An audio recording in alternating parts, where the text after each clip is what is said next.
or love America, just leave America. Just leave. The American flag should not make you be triggered, upset, or even pissed off about nothing. It's the American flag. You live here. The heck is going on? You got The View talking about, Sunny Hustle in The View talking about how she see American flag and it triggers her. Well, then leave. Your ancestors was slave traders or owners, how you want to put it. Come on, man. The hypocrisy is insane. But let's get into it. Like, share, and subscribe. Good morning, good morning. This is the photo of the year. This picture was taken today, July 4th, 2026, America's 250th anniversary. It's a photo of a black woman sitting on the D.C. Metro surrounded. Right, it's the same young lady that was twerking and everything at the end of the video of this BS. You know what I'm saying? And then there's a situation where it's a white woman on the train with all black people, and the white woman gets stabbed. She died. She was an immigrant, and she got stabbed. The man ended up going to a mental asylum. I don't think he was doing jail time. But yet she feared for her life. Men just standing around. Politely. Yet, white woman on the train, she gets stabbed to death. Crazy. By white supremacist members of the Patriot Front. You never heard of the Patriot Front? They are a white nationalist organization that was created after the Unite the Right rally in Charlottesville, Virginia in August of 2017. And this is what they're about in their own words. Pause to read. Been deemed a white supremacist hate group by both the Southern Poverty Law Center and the Anti-Defamation League. And if you're more of a visual learner, here is a video of them marching today in Washington, D.C., carrying Confederate flags. This picture is not only representative of what America really is, but it's representative of the black experience in America. A black woman surrounded on all sides by people who would hang her from a tree if they could. People whose identities are concealed because they're your policemen, your lawyers, your teachers, your doctors, and they'll get to go back to work on Monday. Business as usual. As for that black woman, she has to sit there and stare white supremacy in the face. And just be silent. Democrats, before you push your propaganda, make sure you do your homework. Photo of lone woman surrounded by a mass nationalist group on DC Metro goes viral and maybe photo of the year. So if this is photo of the year, I want to know, is this video of the year?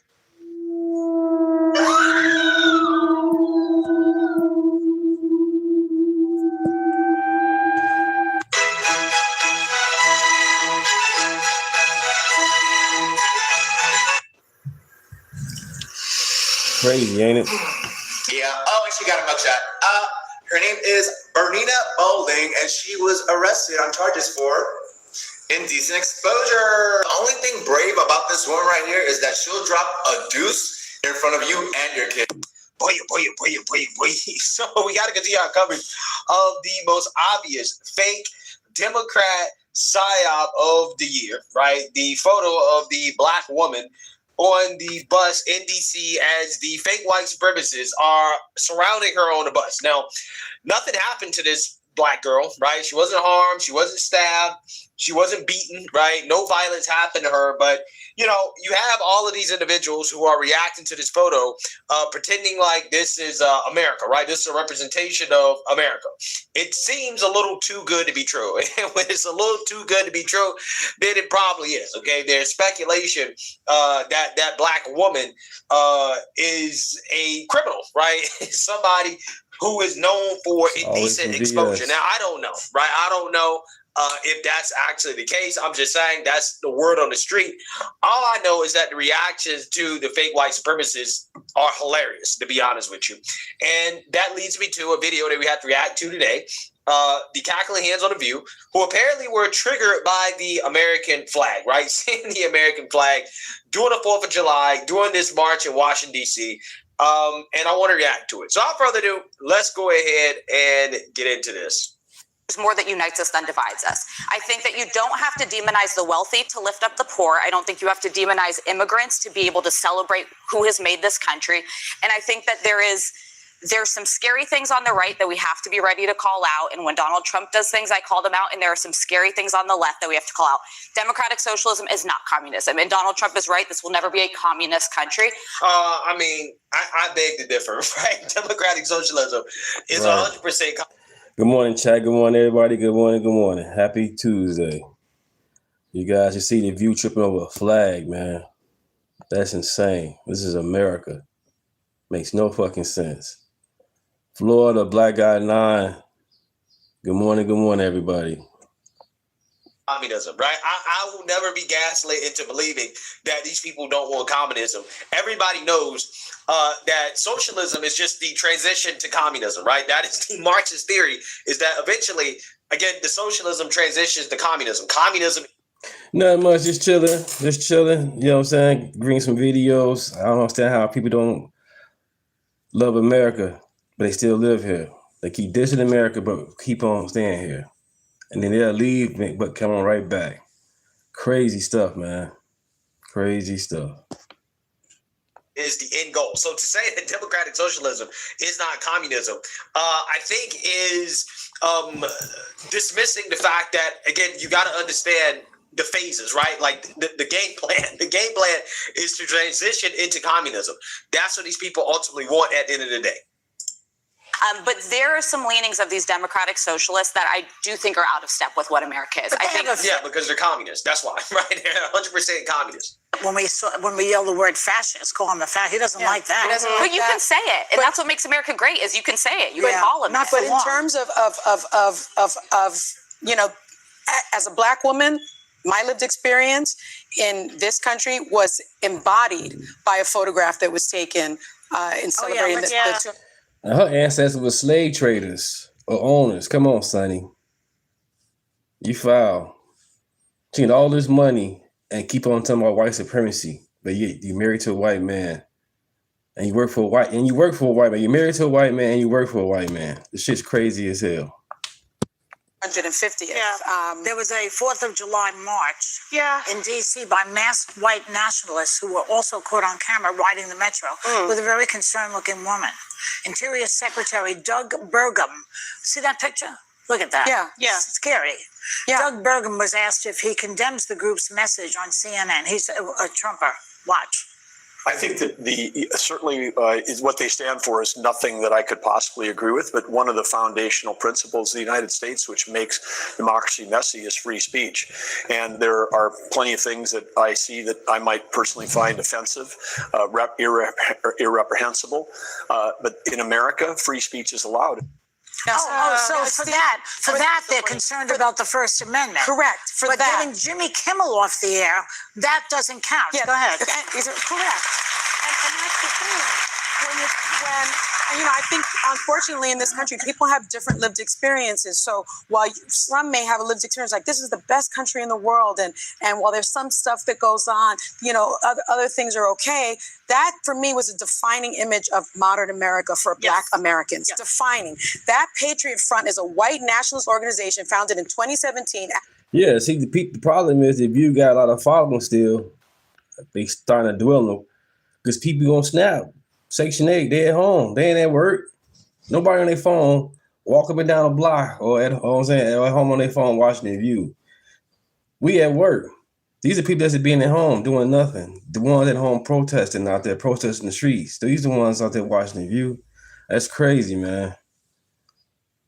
And these women, you can know they single because if they have a husband, their husband let them know, hey, babe, turn that off. Turn it off. My wife don't watch the view. You know what I'm saying? I don't got to tell my wife not to watch it because she know it's trash. But some of these husbands need to tell their wives, turn that shit off on the real. These women are not telling the truth. They constantly being fact-checked. I'm surprised they're still on because they constantly being fact-checked, spreading lies.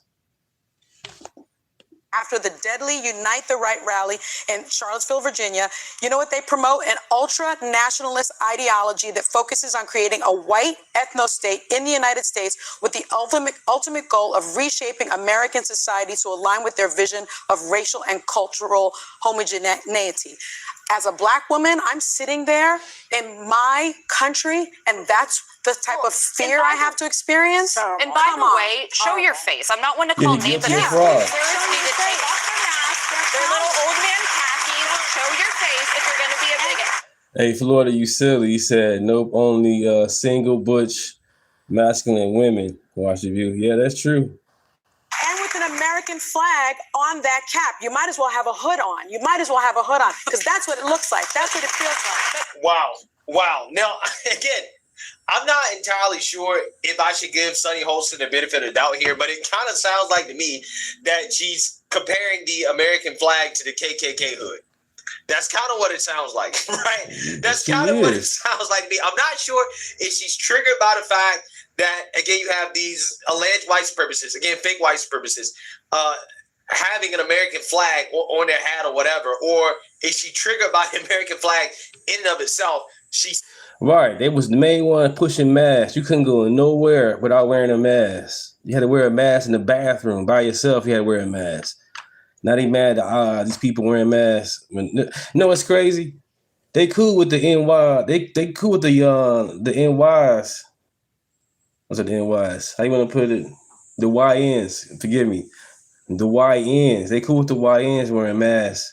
100 degrees outside a liquor store, outside a gas station, selling their weed, selling all type of BS.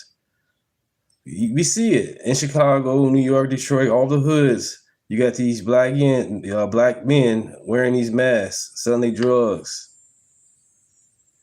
stealing, robbing on the trains. They call it a shiesty mask.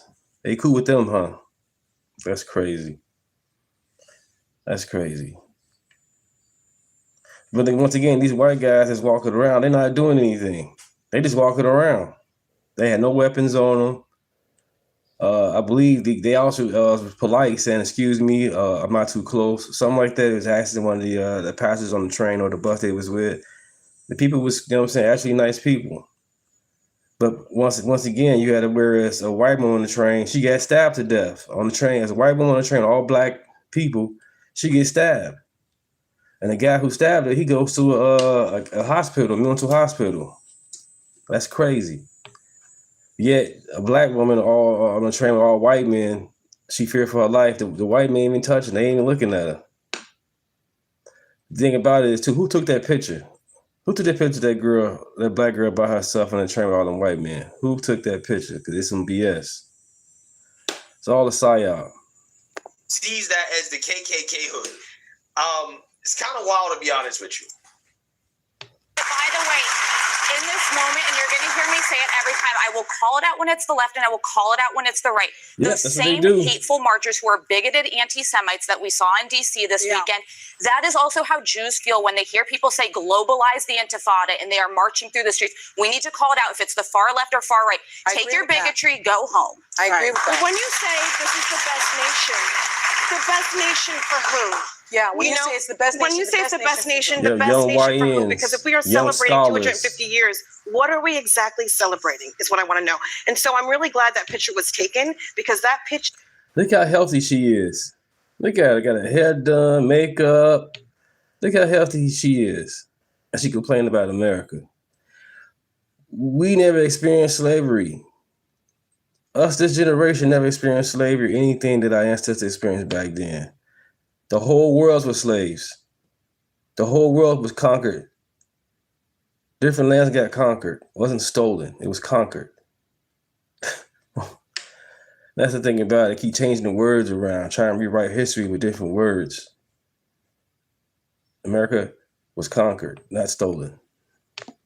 Is how we feel walking into many rooms down the street. That picture is how we feel, and nobody will believe us. So look at that picture and understand how it feels. And you never should be made to feel like that. Yes. It's wrong that this woman and I said this on this show many years ago, because this is my 10th year on the show, and I said there are times when I walk into a community and I see American flags all over the community, and I suddenly feel unsafe because there is a section of this country that has co-opted the American flag, and they equate being an American or an American flag with white supremacy, and that should never be the symbol of white supremacy. But they have weaponized because the flag belongs to all of us. It does belong to all of us.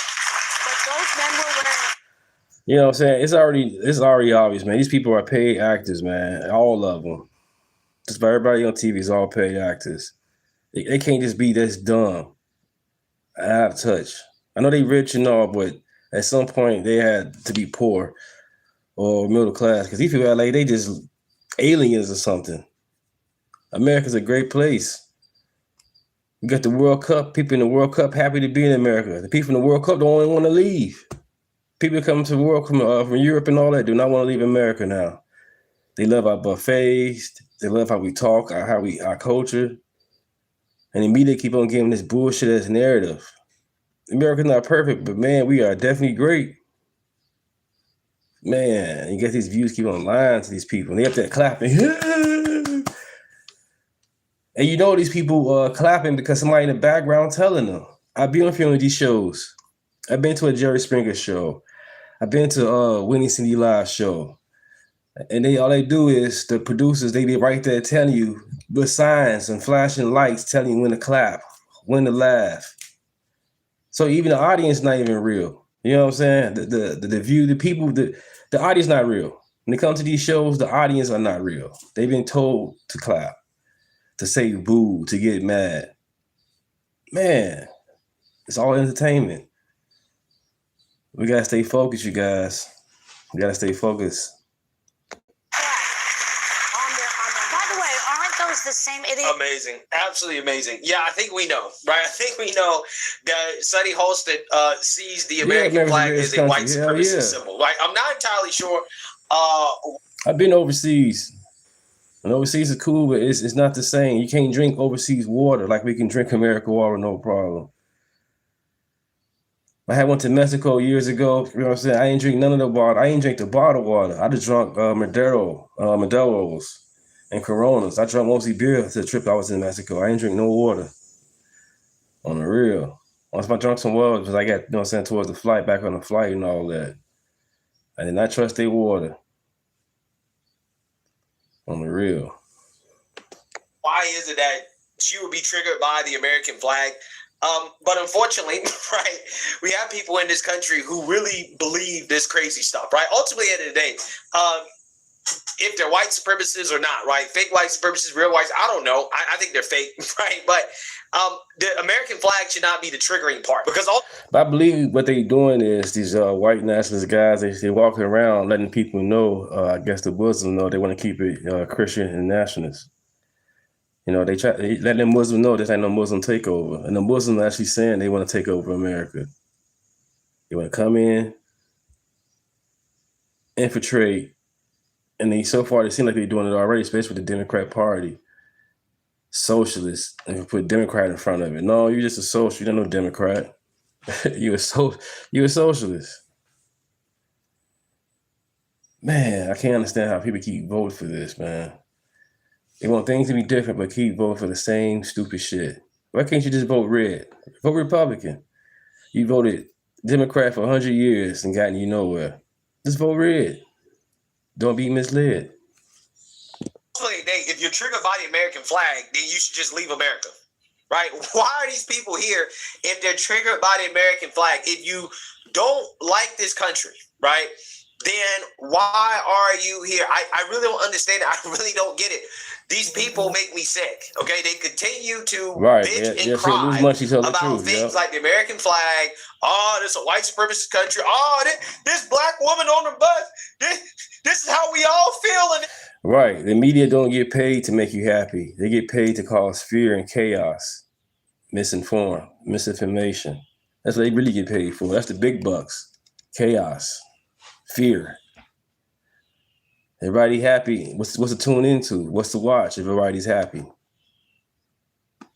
Like right now in Chicago, I believe over the weekend, with then 100 people and got shot and hurt over the weekend. Insane. This country, okay, if you feel that way, leave, okay?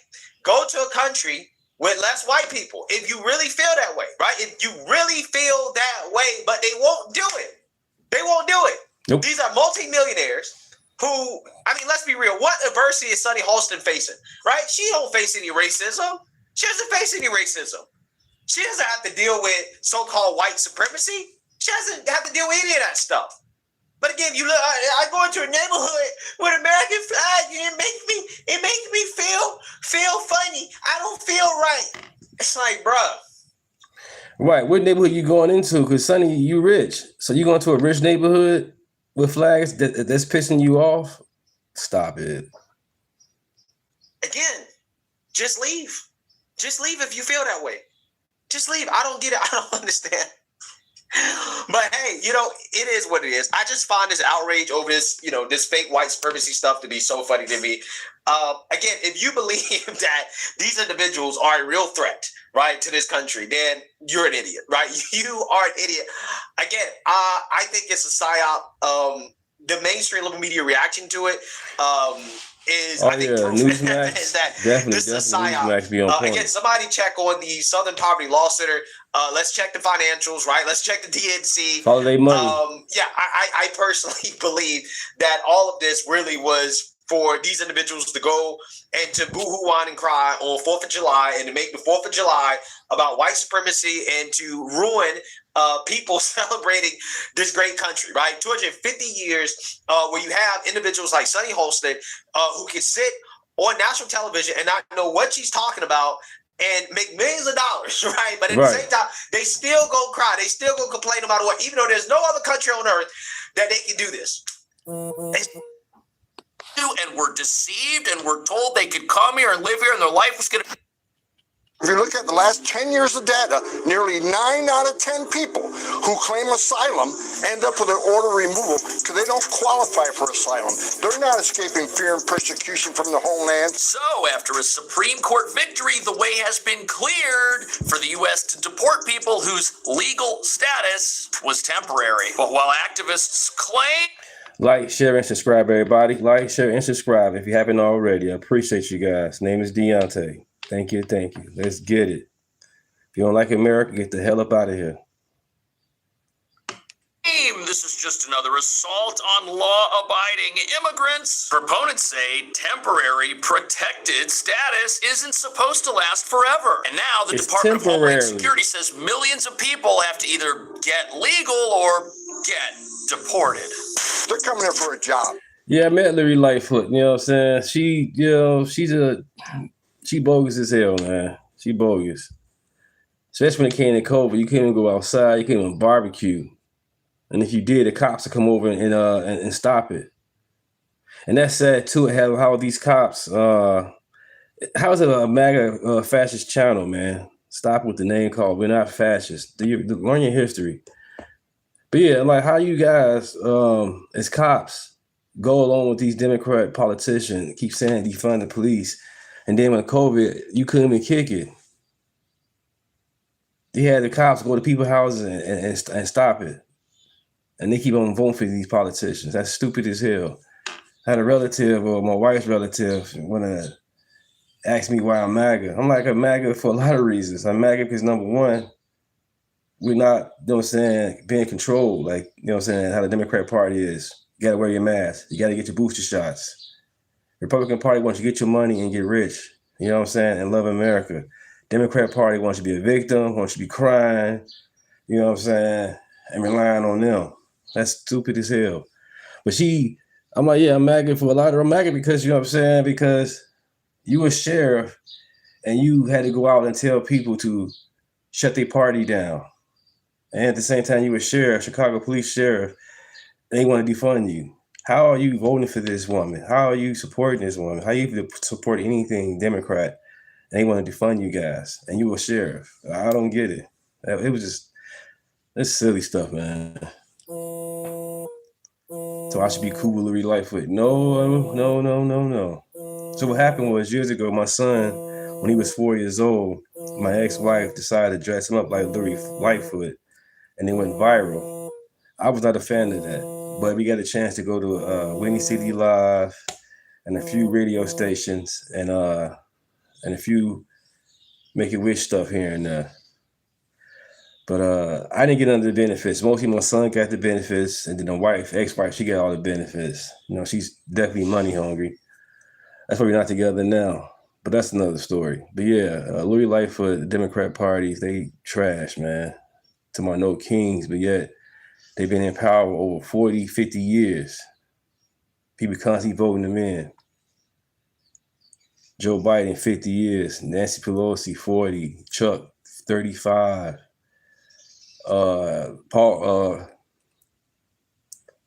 Mitch McConnell, same thing, 30, 40 years. These guys got to get up out of there, man. And prayers to Mitch McConnell, man. I think he was unresponsible or something like that over the weekend. Prayers for these people. The Trump administration celebrating the Supreme Court's latest immigration decisions after notching 2 big-time victories. The court held that DHS can limit asylum processing claims and also end temporary protected status, or TPS, for hundreds of thousands of Haitian and Syrian migrants. It is shameful what the Supreme Court did today. Democrats have condemned the highest court's decision to strip legal protections from Haitians and Syrians living and working in the U.S. The decision is expected to have a far-reaching impact affecting. If you working in the U.S., why isn't your visa up to date or any paperwork that you need to keep you here? If you working, where is it? Why you get it done? You've been working for 10, 20 years. Your paperwork ain't together. Also, you get snatched up by ICE. Now it's an issue. You're working. Pay for the things you need to get done and keep the job and keep working. Don't keep on working. I ain't gonna get my shit together. I still got my allegiance to this country. That's the problem. People don't want to come to America and assimilate. They still get their allegiance to other countries. That's fucked up. And then you keep on trying to tell us about the Constitution. You don't respect the Constitution. Your allegiance still to the other country. What the hell? Come on, we can't wake up, America. These people should not be in power. We should not vote these people in power. They still got allegiance to the other country. Still flying the other country. Still talking about the other country. You in America now. English, bitch. All immigrants in the U.S. granted TPS status. This decision makes no sense. It's just part of his broader, frankly cruel program of attempting mass deportations across our country. The Supreme Court just handed him another tool. Well, frankly, this case never needed to go to the Supreme Court. It's a very straightforward legal issue. The T in TPS stands for temporary. So what we would say now is it's closing time, which means you don't have to go home, but you can't stay here. The good news is it's not too late to get a $2,600 check and a free flight home.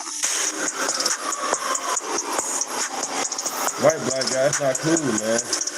CNN says millions of people are now scrambling to figure out how to stay in America permanently. But what nobody's talking about is there is no country on earth that has a generous relocation program like this. This is entirely unique to America, and you won't find it anywhere else in the world. And this program, also known as TPS, allows someone to temporarily live and work and travel freely in the United States and even leave and come back while their home country experiences an unforeseen calamity of some kind. And while critics say the idea of telling millions they suddenly have to move out of our country is unjust, many of these temporary relocation programs should have expired years ago, but keep getting renewed because of political pressure. And if we look at temporary protected status with respect to Haiti, that program specifically started under President Obama, and it was set to expire during President Trump's first term. He tried to end it, but a whole bunch of lawsuits allowed that program to continue until President Biden's term, at which point it was extended again, which brings us to where we are today. And while everyone agrees a temporary program should have an ending at some point, caught in the middle of this are the folks who these orders affect directly, who were lied to by dishonest open borders politicians who told them these temporary programs would someday become permanent legal status. And while you can't blame somebody for wanting to stay in America as long as possible, you can certainly blame socialists for lying and putting folks in a position where their lives seem to suddenly change, even though these programs expired years ago and everybody knew this was happening. But that brings us to the real reason why the Trump administration fought so hard. They knew about it was coming. They said it was temporarily. They told them, it says temporarily. It gets no simpler and plainer than that. Temporarily. Get your shit together. Get your visa. Come on, you guys. Y'all, no excuse. No excuse. If they came to America once again and got a job and they making money and they able to send money overseas to the other country, they on bullshit. Get their ass up out of here. How you come to America, get a job, sending money overseas, but don't get your paperwork together. And then you get mad when they ask for your paperwork. That's on you. Get their ass up out of here, man. Ain't no excuse. You get here in America and you working and you ain't get your stuff together. No excuse. Get their ass up out of here. To get this far, if you're going to have some Barnum and Bailey circus of a government that creates a whole bunch of temporary programs and launches them all and never lets them expire, that's bad news for the people caught up in those programs and the people in the country, because you stop helping people in need once you start deceiving them. Even though the help that happens in America is more generous than anywhere else. Most countries, if you want to relocate there for humanitarian reasons, you're living on some sort of refugee camp in a tent and you have no freedom and no rights, but that's not the case here. And then, you know, I can relate to this too. It's just personal and it pisses me off because a relative of mine gave them $100 to get them their money for the income tax. So they ended up getting like $5,000 from income tax. They earned it. It was theirs. They were straight on getting it filed, but gave them money to get it filed. Got the money, got it filed. Less than 2 or 3 months, the money gone. And with their money, what they do with it? Nothing. They didn't get no ID, nothing up to date. No work ID, no state ID, no driver license. $5,000 and you get your ID up to date. Crazy. I'm like, how you get $5,000, bro? You didn't get your ID up to date. You had $5,000 and you get your ID up to date. I don't get it, man. I don't understand how as people, Americans and non-Americans, how we don't take care of responsibility like we should. That makes no sense. You get $5,000 and you don't get your ID. Now you're back looking for money again. That's the same thing that comes to these immigrants. They come from a poor, fucked up country, come to America, fucked up, then it's right here before you get the things done that you need to get done, and you don't use it, you don't get it done, then you want to blame everybody else. That's crazy. That's crazy, man.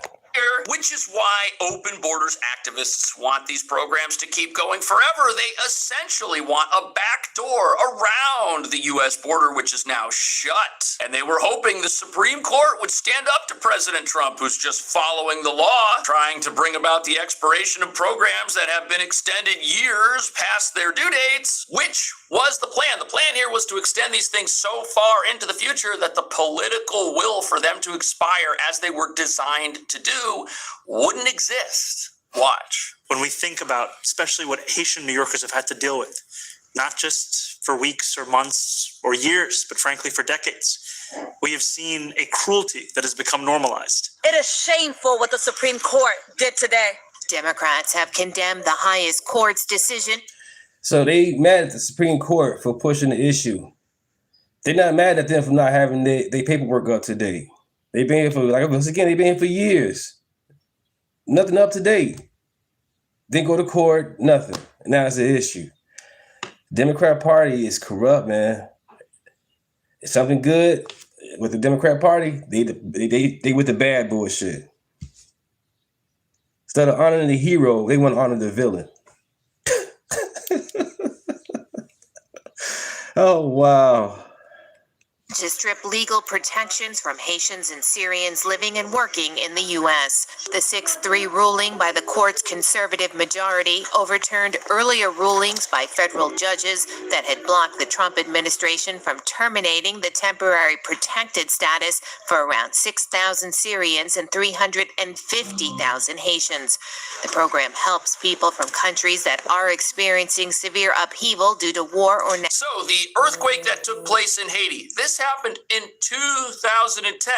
That's 16 years ago. Now, the United States, under President Obama, enacted temporary protected status for folks that were distressed and had their lives upended because of this disaster. And the original timeline was supposed to be 18 months. That's how this started, and here we are 16 years later. And activists are furious that this program is ending at all, because the reality is, if there's a crisis, you don't want to let it go to waste, and to many people, chaos anywhere in the world is seen as an opportunity to potentially reopen the U.S. border. And what did we hear from people outside the Supreme Court? Court. We hear that the court is all messed up, and we hear that our government needs to be changed radically. There is total rebellion against the rule of law here. And as you're about to see, this isn't just about reopening a closed U.S. border. It's about something different, which starts with giving everything away for free. And as you saw with the communists elected in New York City recently, they're communists, they're not social democrats. They want to completely destroy the traditional American way of life. Communism is very easy to sell. It destroys everything, but it's very easy. I'll be honest, I think I'd be the greatest. Right. Anybody in the chat know what socialist country is good? Because these people need to find one who thinks socialist is good, because they need to find one, because it's not in America. Fuck that shit. MAGA, baby. It's communist in history. I give free rent. Ladies and gentlemen, from now on, you don't have to pay any rent. From now on, anybody wants a house, don't worry about it. Just pick the house you want. Everybody gets free food. Everything is free from this point forward. Everyone's going to vote for me. The problem is, after 2 or 3 years, the country is a disaster area. Now, what is the ultimate expression of free things given out through a system of communism that would be free, unlimited access to America with zero border whatsoever? Do you see the connection here? A connection that all started under President Obama with things like Obamacare and permanent temporary programs. Now that's become the mainstream talking point, taking over America's blue cities, where radical politicians seek to upend each other even though they're all voting the exact same way. And I know we've just had a bunch of communists elected in places like New York City, but the reality here is there are two paths in front of America. Either everything gets given away for free for political gain, or it doesn't, because if everything's given away for free... Right. The Porter-in-Chief, Obama got rid of 3 million immigrants. Tom Holland, the same guy. Tom Holland, the same guy, got rid of the illegals. They did a ride along. ABC News, different news channel did ride along with ICE. They was smiling about it. They was happy about it. The media did not make ICE be negative. So when Trump does it, the media turns on him and makes it negative. What the ICE agents doing the same thing. They grabbing the people and they snatching their ass up. And they chasing their ass down. Like they did with Obama, they doing the same thing now with Trump. That's crazy, y'all. The people who produce all that stuff, they're the ones who are really going to be in trouble. And so is our country. The decision is expected to have a far-reaching impact, affecting all immigrants in the U.S. granted TPS status. We will continue to fight on behalf of the 1.3 million TPS holders from 17 countries. Today, it is Haiti and Syria. Tomorrow is Venezuela, Nicaragua, and others. The ruling has sent shockwaves through immigrant communities across the country as they worry about being separated from their American-born children, Haitians in particular. So this is where the idea of extending these temporary programs for a long period of time does a whole lot of harm to the people who are caught up in it. TPS was supposed to last 18 months for people from Haiti, but it's been extended for 16 years. Of course people were going to have children. Of course people were going to build their families. Of course people were going to get jobs and become part of a community and make friends. Everyone extending these programs knew that was going to happen, and they were willing to take these folks who were from a disaster-struck part of the globe and who were in need and use them for political power. That is diabolical and evil. And it was done at the expense of every single person that lives in this country. And America's not going to be a great country if we're going to lie to ourselves and to the rest of the world, is it? But did you hear what the activists said? This could potentially affect 1.7 million people who came into the country underneath this type of program, which means that the people who are out there advocating for these programs and are fighting for them to continue never want them to end. They want these temporary programs to be permanent, which is essentially a back door to the closed U.S. border. This is legalized immigration without any of the checks and balances our immigration system has afforded our country and used to protect our country in the past. But as you're about to see, that's going to change in ways that nobody ever expected, especially the people who thought Trump was done and was never going to get elected president again. Will allow deportation numbers to continue to climb, as well as all the legal reforms that are being put into place. And the recent Supreme Court ruling, of course, means that now millions of illegal immigrants from Haiti, who were previously beyond the reach of the law, are now within the reach of the law. Yes, you have a question. When it comes to deportation, sir, do you expect the administration to deport anyone who loses TPS status as a result of this ruling? Sorry, say again. There's just a little crosstalk at the beginning. Do you expect the administration to deport anyone who loses TPS status as a result of this ruling? Of course, if you no longer have status in this country, then you're supposed to be deported. And in particular, in the case of the Haitians, the Biden administration flew over vast numbers. It's hard to know the exact number, but probably more than 1 million illegal immigrants from Haiti. That's not counting the border crossings into the United States. Wow. So these are people who've only been here for a few months, who are receiving welfare, whose all their ties, all their social connections, all their family is back in their home country of Haiti. And of course, that's where they should go. Yes. That's wild. So we have a program that was started in 2010, and then in 2021, 2022, over a decade later, the administration is flying people directly into the United States to take advantage of that program, which is tied up in lawsuits and may suddenly end.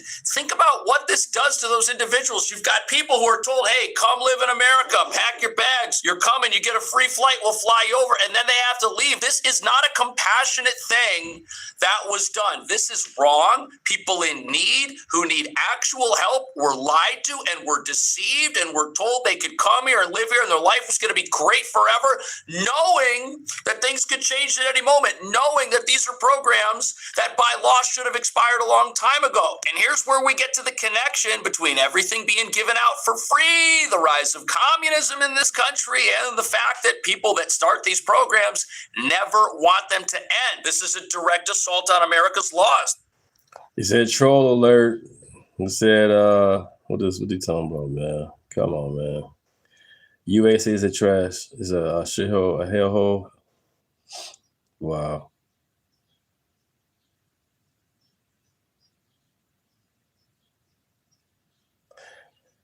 Right. How's America a hellhole? To try and remake. Put the phone down, man. Put the phone down, man. How much your phone cost? $1,000? And you live in America? Yeah, he a troll. Our country in a manner that is against the law, and it was done to make enemies of those who want to enforce our laws and to make the people who want to see our country function as it is legally supposed to out to be the bad guy and out to be those who dislike others and apparently do not like immigrants when that's not true at all. But here's the problem with this. Any political gains that you get by giving everything away for free forever to unlimited numbers of people are temporary. Right, the people in Africa, the kings and queens in Africa sold our ancestors as slaves and gave us the slaves. The whole world was slaves. Everybody was slaves back then. The Cherokee was slaving the Cherokees. Everybody was slaving each other. I don't understand why the history not being taught that. They're like kings and queens from Africa got snatched up and became slaves. That's not what happened. Slaves were slaves. Slaves were slaves, not kings and queens. That's fucked up. If not terminal. The country fails. They always do. It always does. So easy to sell. That first year, boy, you're the most popular. It's happening right now in New York and California. But you'll start living in squalor. You'll live in squalor. There will be no food. There will be no housing. There will be no military. There will be no law and order. There will be no nothing. For thousands of years it's been happening. But here's the thing. Once everything gets given away for free, there's nothing left and the country falls apart. It's happening in Cuba right now. Cuba should have been the... Right. Get mad at Africa. Nobody want to talk about how Africa sold us, our ancestors. They keep on talking about the white man, the white man, the white man. You idiots. It was Africa. Blame them. Ask them for reparations. Follow the money. Follow the money. When you follow the money from all the ancestors, going right back to Africa. Blame them. And the people in Africa, they ain't fight for us. They ain't come back and say, hey, you guys, we got you. Come on back home. They ain't do that. Not one person from Africa came to America and said, come on back. Not one. The biggest success communism had ever achieved, because Cuba, unlike a place like Venezuela, is an island. It's hard to escape the communism that happens in Cuba because it's impossible to escape. And when the communists destroy New York City, they're going to say, oh, well, all the rich people left. You got Gavin Newsom over there in California right now advocating for a national billionaires tax. Why? Because he scared all the billionaires out of California with his billionaires tax that he said he wasn't in favor of, but now he wants it nationally because he doesn't want them to escape. Well, guess what? In a place like Cuba, nobody can escape. And in a place like Cuba, Trump won presidency twice. He's a billionaire. How he's a failure? And we still got 2 more years of Trump. Let's get it. 2 more years, baby. Communism failed harder than it's failed anywhere else because the country's economy doesn't function. They can't afford. Right. Everybody is welcome. No bots and no trolls. They'll kick you up out of here. Other than that, everybody is welcome. I don't care if you're gay, straight, black, white. Hell, you can be an alien. You know what I'm saying? Welcome to the chat. What you gonna bring to the chat? Facts over feelings. Common sense. Only 2 genders. Let's get it. To buy any of the stuff the rest of the world is selling. Medicine, oil, gasoline, they can't afford any of it. It's very sad, but it's the reality of where this system is trying to take our country, and open borders are a huge part of it. But there was also a Supreme Court ruling that says that this whole asylum situation that led to the asylum crisis may now be a thing of the past forever. Watch this. Look, President Trump, he's already gave us the most secure border in the history of the nation. But he's also trying to restore integrity in the immigration system, specifically the asylum laws. What Sotomayor didn't. Right, as soon as us Americans start waking up, that's when they open the floodgates, bringing in the illegals. We start waking up. You know what I'm saying? Especially as black men, we start waking up, get off that Democrat plantation. The black women are the pillar of the Democrat Party. They're the backbone of the Democrat Party. Wow. Y'all insane, man. Beta males. Betas. Especially if you want your kid to cut himself. I don't understand what grown man want his boy to cut himself. That's stupid as hell. That's nasty and perverted, man. Corrupt. As a father, I want my son to be a son. So when he get older, become a man, I can have some grandkids, you know? What the heck? These beta males out here going, I'm gonna vote for Kamala because she's black. No, she's Indian. She's not even black. She only became black because of votes. And Obama is not a black president. He's a mixed president. His mother was white. He wasn't with a black father and a black mother. No, black father, white mother.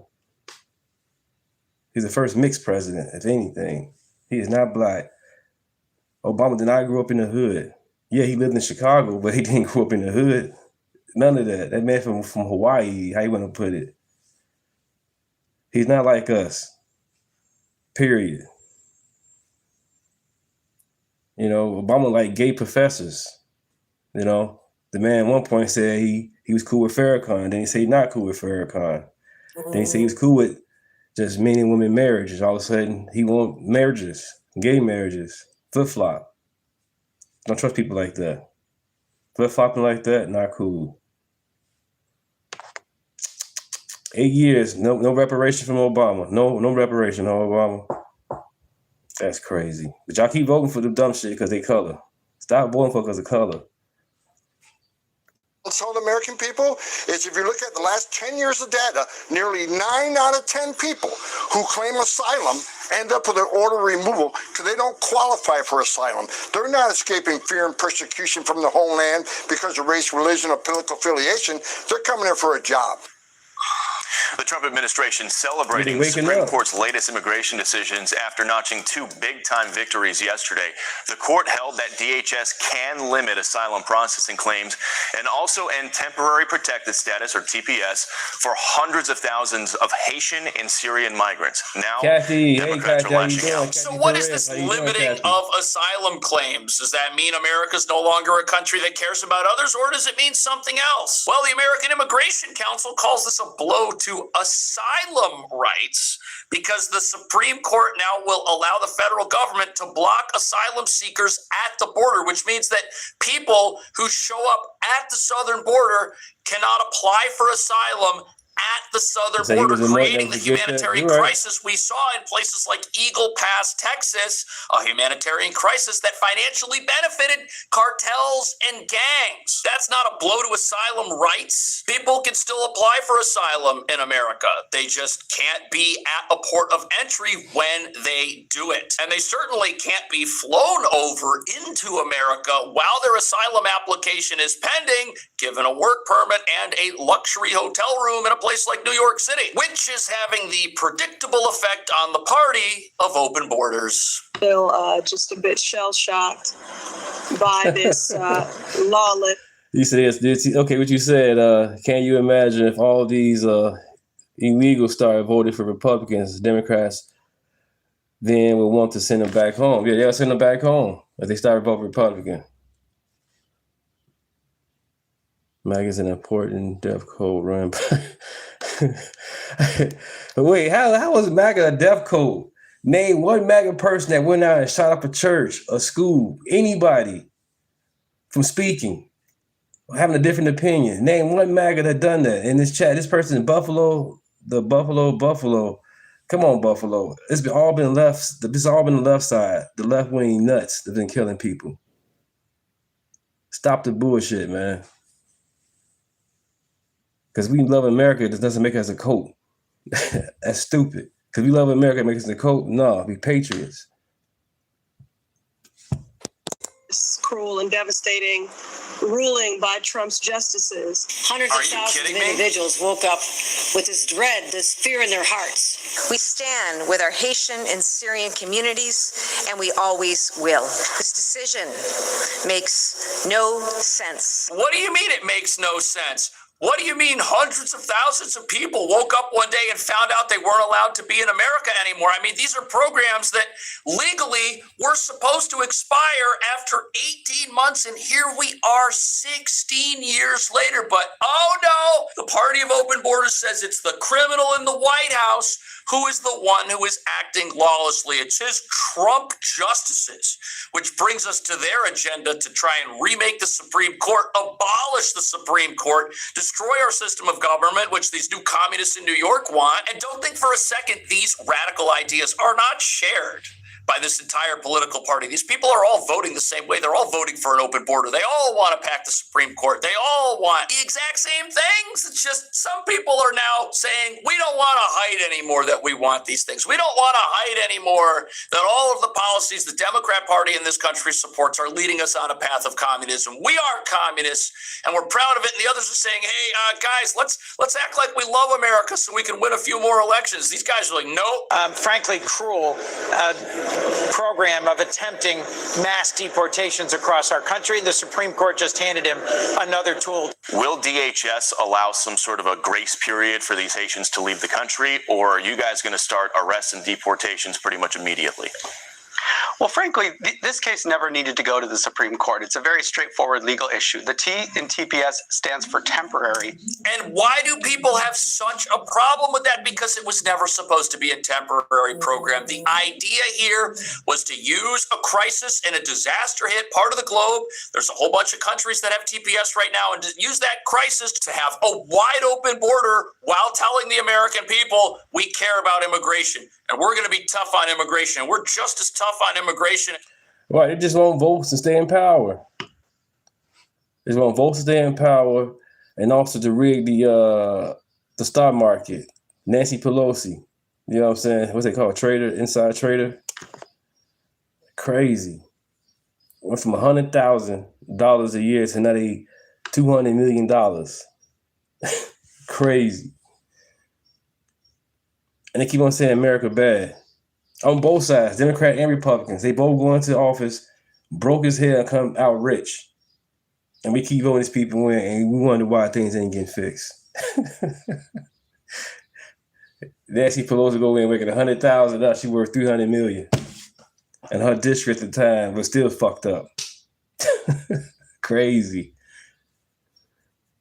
And then think about it. Every crime just about on the news is from a blue state or city. You rarely hear about a red state or city causing corruption. Yeah, it's bad. I know it's bad. But it's mostly the blue states and cities you hear in the news that's fucking up. Dying. Something weird, something stupid happening. Teen takeovers. Blue cities, blue states. Do that, you guys in the chat. The ones talking about some MAGA is a cult. MAGA ain't no shit. Because we love America. You guys, blue cities and states that's constantly on the news are the ones causing chaos. Period. As Trump is. And if people agreed that this should have been a temporary program, why aren't they out there forecasting when they think it should end? All these people that say that these temporary programs should never expire, what date do they want to see it end? They don't have one. And every time you... Right. Which states are asking for money? Always. Democratic cities and states always need some money. Always in a budget crisis. Always in a budget crisis. So just imagine we had Kamala Harris as the president. She had $1 billion campaign. $1 billion campaign. And this bitch, $20 million in debt. And y'all talking about, that's what I'm saying? Come on, y'all. They don't care about us. Especially when it comes to black and brown communities. Every time they had a DNC convention, they get fucking abortion clinic vans out there. They want you to kill your kid before you go to the convention. Before you go vote or go celebrate whatever, they want you to go kill your kid. Damn. They don't care about you guys. They want you to kill your kids. Keep the illegal kids here, but kill the American kids. Think about the bullshit. The more I talk, the more stuff keep coming out. They want the illegals to have the kids here. They don't want to assimilate, don't want to know parts of America, but just want to use the resources. But they want them here to have their babies here. But us Americans kill ours. Kill ours. But keep the illegals. That's fucked up, man. You Democrats are insane, man. You liberals are insane. Bring back the mental asylums. Bring them back. Bring up when these programs should end. They say, well, it can't end now, or it can end when things improve. But what does improvement even mean? One more question. Yeah, go ahead, right here. We should consider Haiti a safe country. For Haitians, absolutely. For Haitians. Yes. Yeah, so yes, Haitians live in Haiti. It's not our position that Haitians should leave Haiti. I mean, it'd be crazy for us to say that Haitians couldn't live in Haiti. It's their country. Of course, Haitians should live in Haiti. There's no viable asylum, or use a technical term here, CAT claim or withholding claim for any Haitian seeking relief from going back to Haiti, to their homeland. The fact that there might be pockets of Haiti where there's higher crime rates, guess what? There's pockets of Chicago with crime rates just as high, right? There's pockets of cities like St. Louis with crime just as high. Pockets of Los Angeles, crime just as high. It has never been the case that having communities that have high crime rates is a basis for asylum. Never has been, never will be. Oh, but what do we hear? What do we hear from the activists standing in front of the Supreme Court? We hear that because Haiti's dangerous, because there is a U.S. travel warning to Haiti, we should not have people who live there go back after being temporarily cared for in America. But the danger level of a country, high crime areas, that's never been a reason to extend temporary protected status. But for 16 years, that has been the reason that it has been extended. And when you talk to these people, they're literally using a false justification for why this should continue. And they're doing it to pull on the strings of the hearts and the emotions of the American people who are generous and do not want to see people live in conditions that are not perfect. But how do you fix a country that has problems? Look at what the Trump administration is doing in Venezuela right now. There was just a natural disaster over there. And is the U.S. embarking on another temporary protected status program for people from Venezuela? No, but we're sending resources. We're sending the military. We're sending aids. That country is. I am here because Washington needs fighters, and Graham Platner is the fighter we need. Pocahontas. You bet. Pocahontas I said and the to Nazi. myself, that's my kind of man. Wait, you sure he's a man, Pocahontas? Come on, Elizabeth. What is a woman? What is a man? Are you misgendering this guy?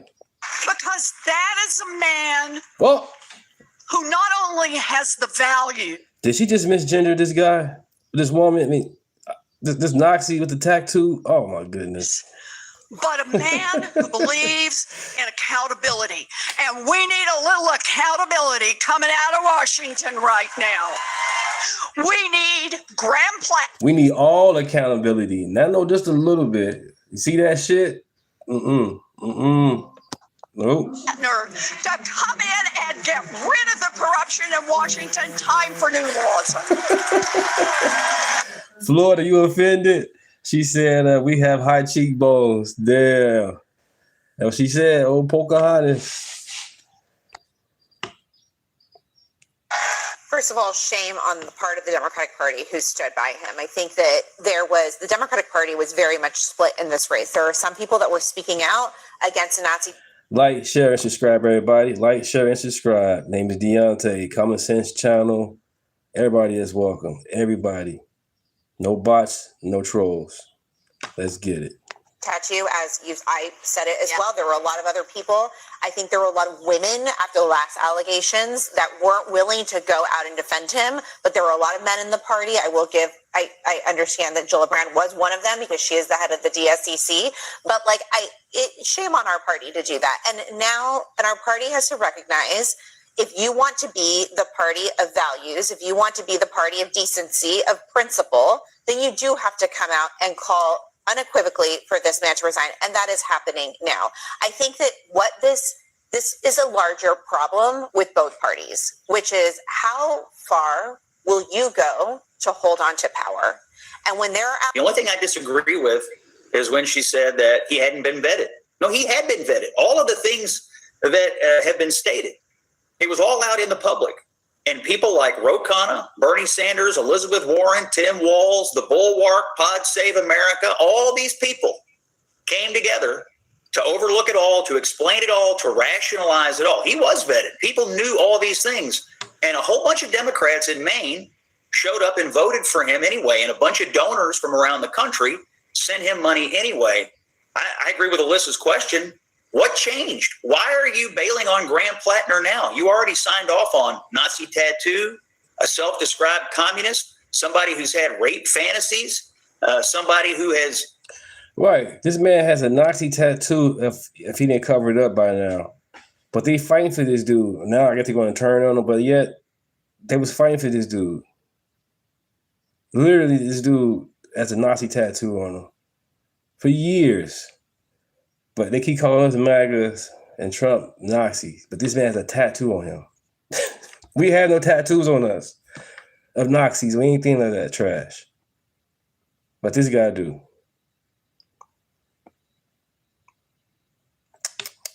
Been on a social media platform known as a playground for predators, and on and on and on and on and on. And the difference between this accuser and the previous one is simply this. She's a liberal. It's okay, I guess, for Democrats that their candidates assault conservatives. But he broke into someone's house and apparently, according to her, raped her.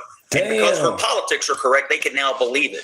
All of this whole thing is disgusting. But to say that they hadn't vetted him or that they didn't know about all this is totally false. They knew it and they signed up for it. And I don't know why they're backing away from this scumbag today when they had already signed off on all that other crazy behavior. Christine. Boy. So we got to react to the hilarious quote from the far left lunatics who decided to support a communist Nazi and Graham Platner, who looks like he's going to drop out of the Senate race because of these new bombshell Me Too allegations. Now, I find this story to be so delicious. Okay? I'm telling you, I love this story for so many Like, share, and subscribe, everybody, if you haven't already. that Democrats are actively taking their chances of a blue wave, of taking back the Senate because they've decided to get in bed with far-left lunatics. Vote blue no matter who. It doesn't matter if they have a Nazi tattoo. It doesn't matter if they have all these weird allegations. Right? Doesn't matter if they're communists. Trump bad, so therefore we have to get in bed with the worst of the worst. It doesn't matter. As long as they're Trump deranged and they're communists, this is who Democrats, the Democrat Party base, has decided that they're going to support. Remember, Elizabeth Warren said that Graham Platner was her type of guy, right? Her type of man, okay? An alleged rapist is her type of man. Just saying. Just saying. So again, I find this to be hilarious because I'm telling you guys, the quote from the far left, from these people who supported Graham Platner is so delicious. Hey, everybody. I just wanted to jump on here to address the serious, credible allegations against Graham Platner. This story is devastating. I believe the victim here. I think that Graham should drop out of the race. He has betrayed many, many supporters by not being forthright about this. I would include myself in that. Right, Angelo. You know what I'm saying? We from Chicago. Since 2020, if not longer than that, they've been voting blue, no matter who. And nothing got done. Nothing has changed in Chicago. It keeps going down and down and down. Old grandpa and mom shops, gone. They're not coming back no more. George Floyd, COVID, messed it all up. Messed it all up. I'm surprised in Chicago, there's this restaurant in Chicago on Madison and Central called MacArthur's. I'm surprised they're still open, but I know why they're still open. Because they cater to the Democrat Party. Got these bogus-ass pastors out there pushing bogus-ass Black Lives Matter narrative. Do these people realize that the Black Lives Matter memo was to get rid of the nuclear family? They do not like straight black or white men or any men that's straight. It was founded by black fat lesbians. They do not like men at all. One thing they like was money because they got the money and left and did not help no community. The Black Lives Matter. I don't understand how the black community don't keep. I guess they want to be divided, stuff like that, because all lives matter. That's crazy, man. All lives matter, man. Let's continue. I believed his campaign when they said that there was nothing new coming out, and it looks like an awful, awful accusation, an incredible one has come out. Now, this movement has never been about one individual.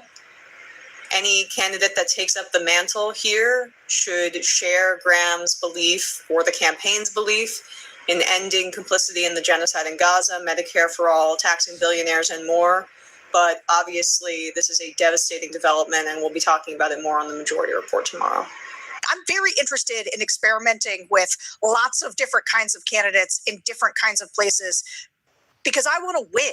I want Democrats to hold the Senate, to win the Senate and to win the House. I want Donald Trump's corrupt agenda blocked. Okay, I would do just about anything to see Donald Trump out of political power or in a contested political power situation. That is my ideal scenario.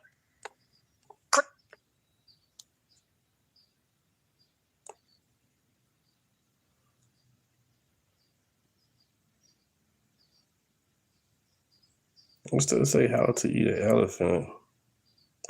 One voter at a time. Oh, wow. Wow. He sure like elephants.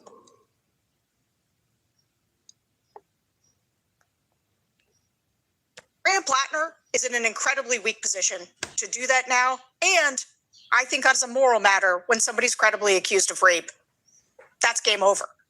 That's me. That's me. That's one of violence and rape. Those are my red lines. And I don't care that Donald Trump got away with it. I think that's bad and been bad for the country. And as you're talking to your sources, what are they telling you right now? Yeah, Aaron, we actually have some significant news that was just released by the Democratic Senatorial Campaign Committee. This is a joint statement between the chairwoman of that committee, Kirsten Gillibrand, and the Democratic leader, Chuck Schumer. Here's what they wrote, quote, "The allegations reported today are incredibly disturbing. Violence, abuse, and sexual assault are absolutely unacceptable. Graham Platner needs to immediately withdraw as the Democratic nominee for Senate and allow Maine Democrats the opportunity to choose a new candidate who can defeat Susan Collins. The DSCC will not invest in the Maine Senate race if Platner remains on the ballot." So a very, very serious threat there from the DSCC, saying that if Platner does not get out of the way, they are not going to help fund this campaign. And obviously that is extremely significant given what you just pointed out. Democrats need to win this seat in order to try to take back the United States Senate in the midterm elections in just a couple of months. But clearly they've Yeah, see that? You heard that. Hilarious, right? Chef's kiss. Mwah! Democrats are effed when it comes to this Senate seat out in Maine. I'm here to tell you that right now. They are cooked. Either way, it doesn't matter if he stays in, doesn't matter if he drops out.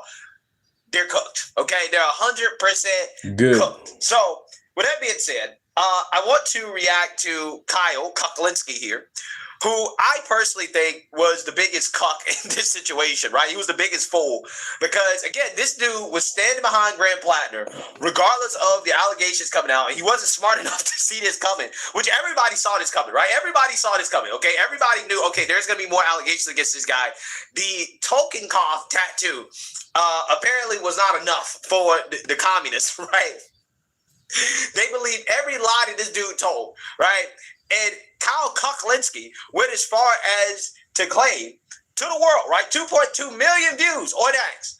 Platner could have sexted my mom and I still vote for him.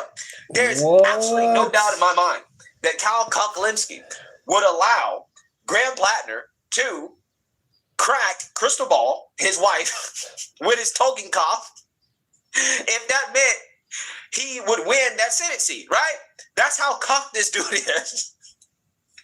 So let's listen to him cope over Graham Platner, basically at this point being forced out of the race with these new allegations. I wonder, would he allow Graham Platner to assault his wife, right? I'm just saying, because again, clearly he didn't mind Graham Platner sexting his mom, right? In order to win. So again, these reactions are hilarious. Let's get into it because you already know what's coming, right? You already know what these people are going to say, how they're going to deflect from the criticism of Graham Platner. All right, you'll have some major breaking news here that dropped earlier today. So Politico is reporting that Graham Platner was accused of sexual assault. But if you actually read the article, the headline says sexual assault. If you actually read the article, it's very clear that the allegation is not sexual assault. And another funny fun fact, you guys, the people keep on talking about the ICE agents wearing a mask, or that white national group that walked around on the bus and train and all that.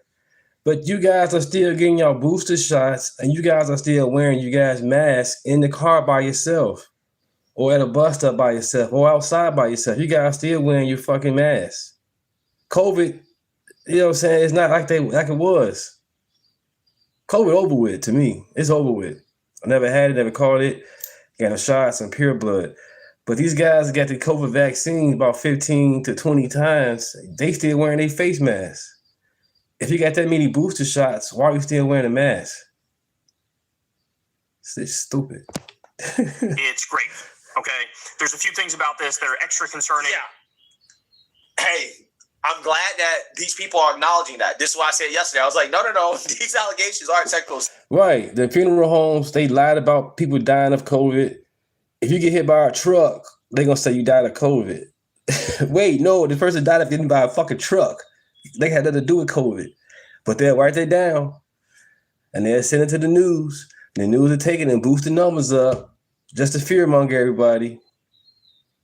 If you don't get the booster shot, people are going to die. Your friends, your family are going to die if you don't get the shot.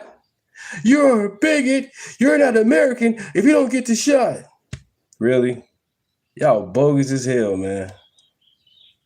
You couldn't go to a club, the movies.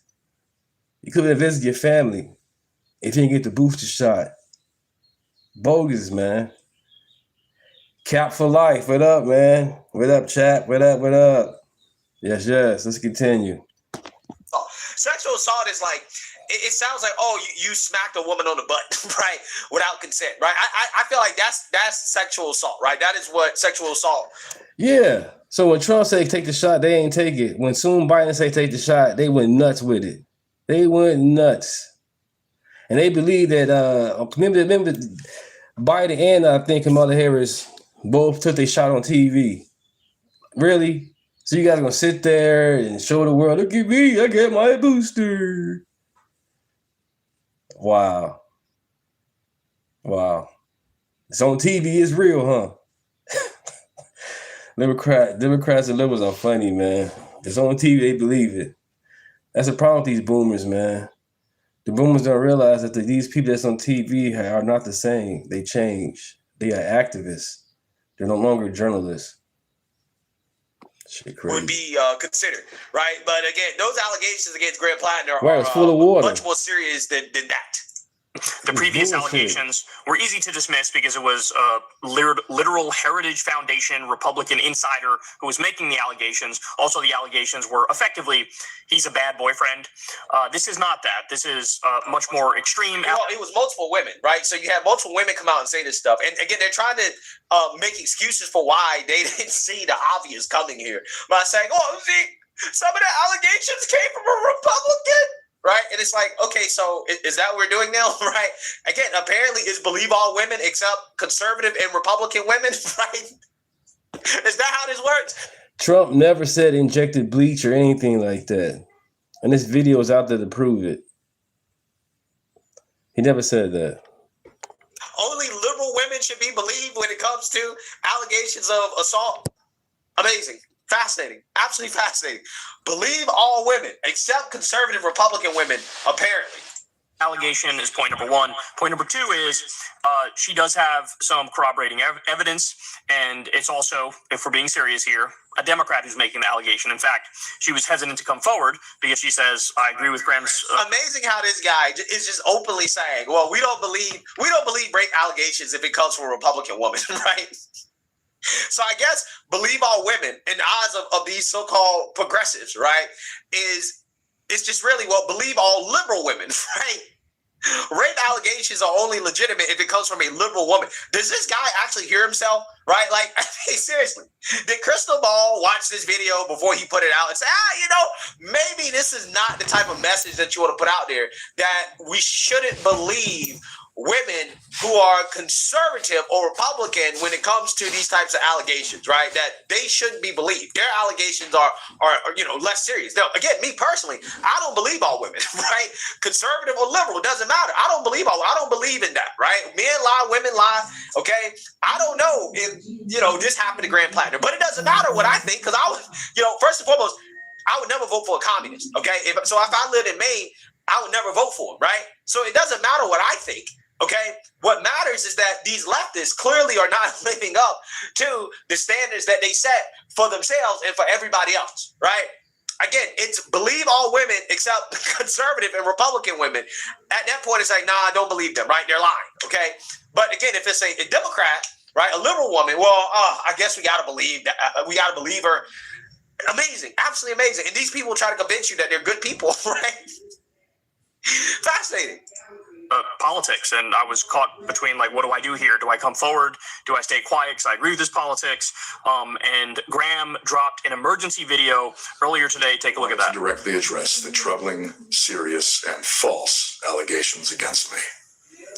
Any accusation of non-consensual behavior is categorically false. Over the last 10 months, I have been deeply humbled by the faith Mainers have put in me. You have welcomed me into your homes, into your places of work, into your restaurants, into your houses of worship.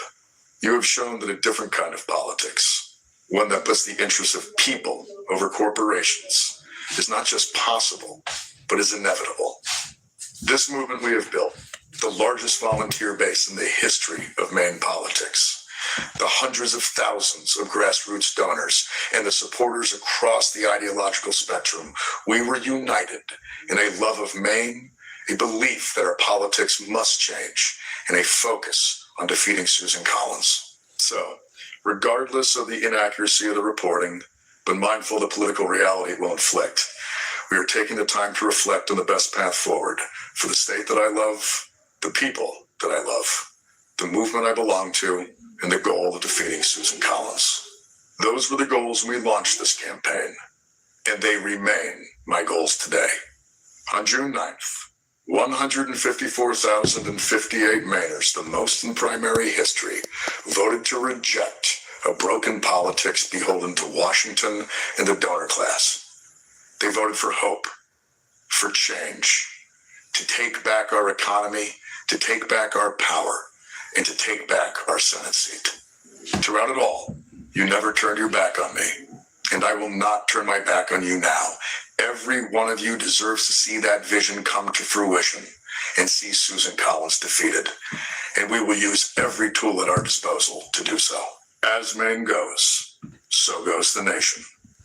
As always. So needless to say, very serious allegations, and there's evidence this time as well that there wasn't previously. And I honestly think he's going to drop out. I think he's almost certainly going to drop out. He's going to throw his weight behind whoever takes his place. There's some conversations about who that'll be, which I'll get to in a second. But let me also just say real quick, if you're a Republican, I am not remotely interested in your Platner take. Because you have nominated a guy 3 times who is accused of much worse and much more than Graham Platner. I simply don't want to hear it. There's a literal wicked. Really. Again, are any of these allegations actually credible? I don't think so. They're not credible. So again, it's unsurprising that they want to turn this into what about Trump, right? And it's like, yeah, it doesn't matter what Republicans have to say because we aren't voting for a communist. What actually matters is, are you guys going to live up to your own standards? Can you simply just say... Thank you, Bella. Thank you, Bella, for the super chat. Thank you. Appreciate that. Blessings to you. Thank you. Hey, we were wrong to support this guy. All the warning signs were there, and we effed up. Can you say that without invoking Trump, right? Coming out and claim, but Trump did again. Trump did that. Trump was accused of it. It's always but Trump with these people. It's always but Trump. Thank you, Bella. Thank you. Again, you guys are the ones that claim you got to believe all women. We don't believe that, at least for the most part. Conservatives don't believe that. Conservative men, that is. I don't know. Conservative women might be a different story. But I'm just saying, for the most part, we're not on board with that. We're not on board with the Me Too stuff. We know women lie, right? Shoot, when a woman accuse somebody of something, the first thing I do, I'm skeptical, right? Innocent until proven guilty, unless I have some real solid evidence, right? Not just he said, she said, not just, I think this happened to me 20, 30 years ago. I vaguely remember, but I think it happened, right? Nah, we need more than what's the woman name? E. Jean Carroll? Whatever her name is, yeah, we need more than that, right? I don't find her allegations to be credible, right? I don't care if Trump was found civilly liable in some liberal court. I don't give a damn about that. The allegations aren't credible. So we don't believe in that, right? Or at least I don't. I guess I can't speak for all concerned. I don't believe all women, okay? I'm not on board with the Me Too stuff. You guys are the ones that believe that. So talking about Trump, right, or Trump supporters or what Trump supporters got to say, it's just cope. It's cope. Okay, you guys are the ones that ran with this dude despite all of the warning signs that he was a radical lunatic, right? Which, all these individuals are radical lunatics, but again, they want to beat Trump so bad. They want power so bad. They're willing to get in bed with anybody, right? Anybody that says the right things, right? They say the communist stuff. If they hate Trump, right? Yeah, they Trump. Can run. You literally can Trump? run. Come on, you with us. To be a senator or representative. If you call yourself a socialist, right, or a communist, these people will support you, okay? No matter what. That's the problem here. That's the problem. Wikipedia page dedicated to all of the allegations made against Donald J. Trump. There's nearly 30 different sexual assault, sexual harassment, and rape allegations made against Donald J. Trump. Every Republican knows that. no Republican fucking cares. Okay, so I'm just simply not interested in you pretending like you have a fucking conscience now. And you're no. We don't care because we're not on board with believe all women, right? You're on board with that. So again, bringing this up is just so it's like it's irrelevant. It's cope. You're distracting from the fact that this was your guy, right? This is your boy. Your boy. This is your man. Okay. Elizabeth Warren said, Graham Platner, a rapist, is my type of man, right? My type of guy. Pocahontas. You can do all of this. Oh, I don't want to hear from Trump supporters or butt Trump. You can't butt Trump your way through this. Right? Hilarious. Absolutely hilarious. You're moral now when you're not remotely any of those things. So all of you go to shut the fuck upsville, sincerely from the bottom of my heart. This is an internal issue between liberals and leftists and Democrats. Okay? You can go sit in the fucking corner and be the peanut gallery and wear the fucking dunce hat for all I... Hey, look.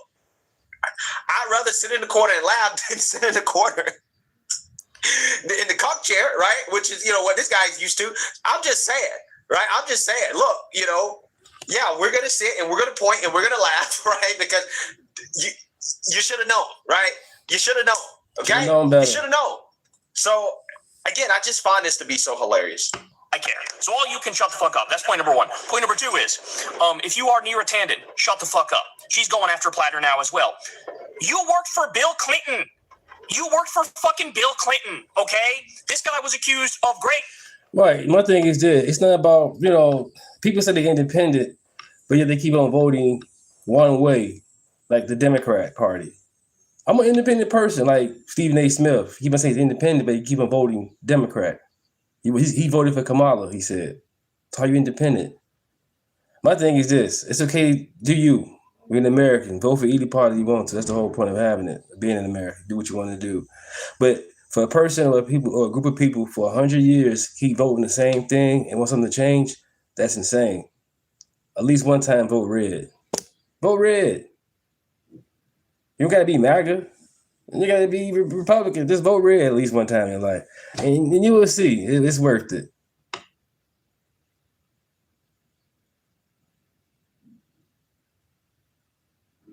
You said a light screamer saying they ain't Dems, then their whole show is on. Yeah, that's crazy, ain't it?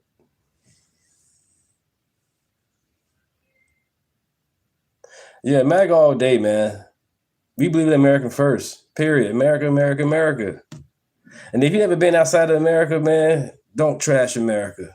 If you've never been outside of America, don't trash it. Because if you've been outside of America, you'll be like, man, America is great. Man, American water is clean. You can drink American water and not get fucking sick. You can't go to Mexico and Jamaica and Haiti and all the other countries to drink their water. You'll fucking be diarrhea, shitting on yourself. Respiratory system fucked. Drinking these people water over there. And then we got electricity. We got schools that's been closed damn near 5 years. School closed damn near 5 years and electricity still on. You can't have that going on overseas. They'll cut your shit off, man, in a heartbeat. And then I think China got social credit score or credit score. If you say something on social media, your credit score goes down and you can't do something after a while based on credit score. America is great. MAGA, baby. We got to keep it that way. 250 years, that's how we got here. And all sorts of issues, way more than Graham has been. Let's be serious about that. I'm not trying to downplay what Graham is being accused of here, but let's be serious. You don't get to pretend like you have a conscience and pretend like you have morality now in this moment. You simply don't, okay? It's convenient when you decide to trot it out. And then finally, I'll point out, listen, man, everybody's now abandoning Graham, and that's going to be effectively the death blow to the campaign. Ro Khanna took back his endorsement. Ruben Gallego took back his endorsement. I'm seeing everybody take back their endorsement. Apparently, Platner's own staffers are now talking about replacing him. And so there is a legal mechanism at this point for him to drop out, for him to be replaced. And right now it's looking like Troy Jackson might take his place. And Troy Jackson is a former candidate for governor in Maine. He's the most progressive of the potential choices. Bernie backed his gubernatorial run. He's from like the same wing of the party. And like I said, I do think ultimately Graham is going to step aside and basically pass the torch to this guy, realizing that this is going to absolutely jeopardize the chance that he's able to defeat Susan Susan Collins. There was a poll that came out, like a week or so ago that had the race basically tied. And there's some polls out today that have Troy Jackson beating Susan Collins. So I don't know. We'll see what happens, but my guess is he's going to drop out. My guess is it's going to be somebody else who's, either DSA or DSA aligned, and this will all be a moot point anyway. But needless to say, it's a horrible story. There are horrible facts in there. You can go read the whole thing over at Politico if you want to see it. And that'll do it, man. As many others are saying, I think Hassan came out and said this too. Stick a fork in him. He's done. Final thing is, we'll know the country is in a better place when people react with the same sort of moral outrage and condemnation to arming and funding genocide as they're reacting to this. Oh my God. It honestly drives me crazy. The hell up. Okay. All right. We don't want to hear about that. You guys get it, right? You guys get it. So they're replacing a communist with another communist. Now, I wonder what skeletons are in this guy's closet, right? We're going to see, because clearly they don't do a good job of vetting, right? But again, the cope here is hilarious. These socialists, man, they're going to be the downfall of the Democrat Party. I'm telling you, the Democrats, again, they took a very winnable situation, right? Where there was supposed to be a blue wave. Again, we're going to see. Again, nobody's voted yet. The midterms aren't here yet, right? There's still some time, right? It's just July. So we got a few months. But it is looking like Democrats are blowing. They're blowing a 3-1 lead in the NBA Finals, right? That is what it's kind of looking like here. Okay, that's what it's. Newport Beach 4th of July is days away, and there's going to be some dude who goes on a generational run that he will never forget for the rest of his life. 2 bodies a night, 4-to-1 ratio on a boat. Everywhere he goes is just electric. Let that be you. Be the guy. This footage is from the 4th of July in California, where authorities had to shut down stores and shut down the 4th of July celebration from the Newport Pier to the Pacific Coast Highway due to alleged non-residents coming and starting fights with police officers, fighting with each other, and then proceeding to loot stores and absolutely trash the Newport Pier. This is really disgusting. Take a look.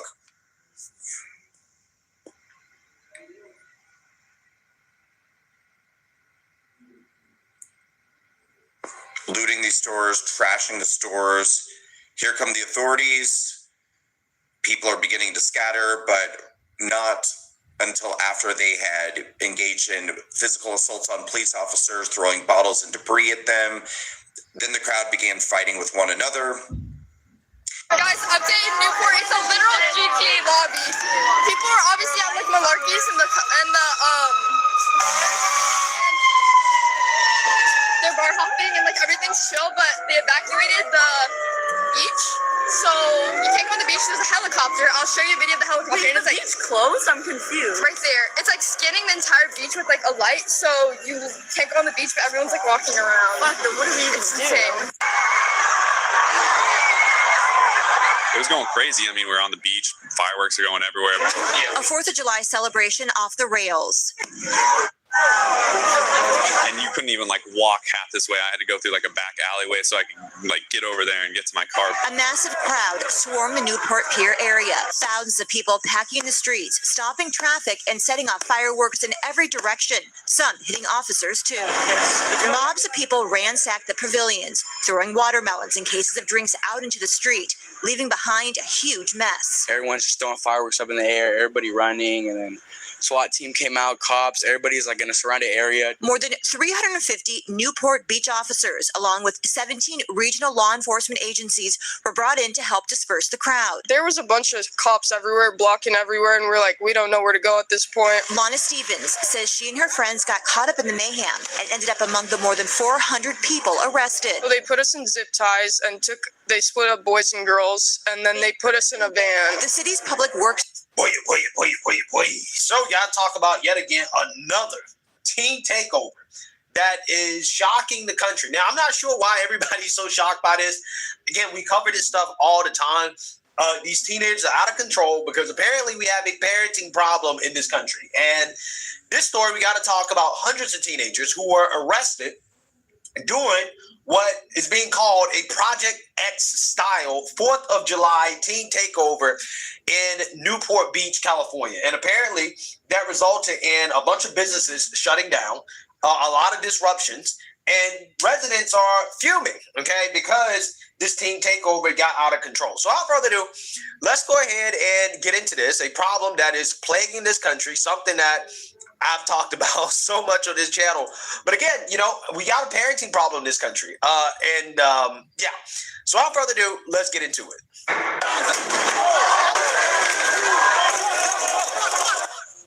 And this is just some of the July 4th chaos that took a dangerous turn in Newport Beach. Video shows fireworks, fights, and damage to businesses. NBC4's Hetty Chang, they're live now today with how the police department is handling all of this. Hetty. Yeah, Jonathan, it's one of the first things we talked about with the police lieutenant this morning. He says the police department has already been in touch with the Orange County District Attorney's Office to talk about future potential charges. Police tell us between Friday night and Sunday morning here, they arrested more than 400 people. Most people were not from Orange County, and police say quite a few people from out of state. Newport Beach is always a popular 4th of July destination, but this year police say what started as a fairly calm day quickly escalated. People throwing fireworks into crowds and at officers, including one who was hurt but already back at work today. And police on horseback dispersing large unruly crowds on the sand and the streets. Trash littered the neighborhood's go-to market pavilions. Blocking roads and streets and drinking in public, and that's when we had to declare an unlawful assembly and push those people out of the city. Police say very few of the more than 400 arrested are from the area. A variety of charges from curfew to remaining during an unlawful assembly. The people that we arrested, a lot of them were from out of state, from Nevada, from Arizona. The ages ranged from teenagers to young adults, let's say in the age range of 15 to 25. We just decided to lock ourselves up in our Airbnb and just not really go outside. I mean, it was just too dangerous, and we even tried to, but everyone was just being way too obnoxious. Unruly. That's the one word I could use. Unruly. And the number of people that I did not recognize. Many of the people who live on Newport's Balboa Peninsula leave town on July 4th. Those who stayed did not like what they saw. I'm going to do a petition. I'm going to the next city council, locals only, unless you have some kind of a proof to be here. Police say the situation Saturday night grew very quickly and dangerously because it spread on social media. Wow. So it looks like the young scholars come in all shapes, forms, sizes, and colors this time around, right? It seems that we have a very diverse crowd here. It's shameful, it really is. It is shameful, again, how much this has infected the country. Like, you think about it. Again, usually when we talk about these stories, they tend to happen in the ghetto, right? But now, they're happening in Newport Beach. And again, as you can see, we have a very diverse crowd here of individuals who participated in this. But again, it just shows you how big of a problem this is, right? Like, literally, this is becoming something that teens are just doing because they're saying other teenagers do it. It's going viral on social media, and there has to be a crackdown on this stuff happening because, again, they all plan this stuff, right? It's openly planned. Like, something like this does not become this big if it's a secret, right? It's obviously something that is going viral online, and because of the online advertisement, you have so many people who are showing up to these things, right? And again, you have teenagers from everywhere, right, that are participating in this. Now, again, when I was looking on TikTok, you know, the promotions of this event, they were advertising this as a Project X style event, right? So I'm not sure if you guys have seen the movie Project X. I actually saw that movie when I was in high school, when I was a senior in high school. And yeah, I mean, as a senior in high school, you know, watching a party movie like that, again, it's a movie about a party that got out of control and they basically ended up burning down a neighborhood or something like that. I don't remember it that well, but I do remember, again, it being a party movie. And they tried to recreate that, right? So this stuff, again, is advertised on social media. You know it's going to happen. They know it's going to happen. And it's kind of crazy to me that stuff like this can't be prevented. But, you know, they did arrest 400 plus teenagers, right? That's a start, right? Usually when stuff like this happens, they only arrest, you know, 1 or 2 or 3 individuals. And I'm like, they should be arresting everybody there, okay? So at this event, there were thousands of these teenagers. Hundreds of them were arrested. Now the question is, are they going to get a slap on the wrist? Again, this is California, right? Are they going to get a slap on the wrist, or are they actually going to be punished? And are the parents going to be punished, right? Because the parents are the ones who are responsible for this. Until you start cracking down on the parents, you're going to continue to see this, right? It is the parents that are allowing these teenagers, a lot of whom are apparently from out of town. They're from Nevada. They're from Arizona. They come in and they do this stuff. If you're not punishing the parents, you're going to continue to see it. The parents are ultimately responsible for the actions of these teenagers. Yes, the teenagers are responsible because, you know, they're the ones that are doing this, but it's the parents' responsibility to make sure that their teenagers aren't doing stuff like this, right? That they're not just allowed to go out of town to, you know, the beach like this and to participate in this type of stuff. So parents have to be held accountable as well, too. Okay, we have to normalize holding parents accountable for these situations, and you're going to see less of it. So you need to be tough on these teenagers, right? They need to be locked up, okay? They need harsh punishment, severe punishment, and you need punishment for the parents too. If you do both of those things, you're going to see less of it, right? But I personally do believe that, again, the reason why we're seeing more of this it is becoming so prevalent is because we have a parenting crisis, right? We have a cultural crisis where this stuff has become normalized, where parents just don't really teach their kids how to behave out in public anymore, right? This stuff is acceptable. You know, they don't really care that much. And that's how stuff like this happens, right? For as much as I enjoyed the Project X movie as a teenager, I was raised in a way in which I would never participate in something like this, right? I mean, again, something gets this rowdy, gets out of control, I'm out, right? I'm leaving. Okay, I don't want to be around it because I understand that stuff like this, it ends up in fights, people end up getting killed, people end up getting arrested. As a teenager, I knew better, right? I knew better. And for some reason, these teenagers are just built different nowadays. On social media. And we believe that that is what caused a lot of people to come and attract them to our city. Police sending a strong message to visitors and especially to their parents. Because of the ages of a lot of the... Like, share, and subscribe. There's 80 people in the chat. Like, share, and subscribe. 80 people in the chat. Thank you, guys. You guys are a blessing. Violators here, a lot of this comes down to parenting, and we want the parents to make sure that they know where their kids are and not send them off to Newport Beach unsupervised, causing a ruckus. Yeah, one thing to note, even driving around here today, perhaps even yesterday, you wouldn't know anything happened over the weekend. The community and the city really coming together quickly to clean things up. Now, coming up in about an hour, I also spoke today with McDowell. He said, stop trying to blame parents. The parents are working 24/7 a day to support those children, and society has failed them. And stop blaming parents. God bless you. We know who the parents is. It's not the parents that's working. It's the parents that's on them EBT and Section 8s. It's most of those kids that's out here tweaking and twerking and tripping. Because the parents out, especially in Chicago, you got two spots in Chicago you can kick it at. It's called the Circle in Washington Park. And you got parents out there getting fucked up right now.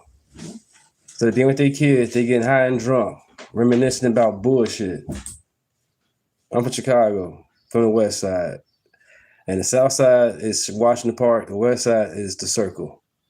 And these are the places you go and kick it at, and the cops won't bother you. They let you do whatever you want to do down there.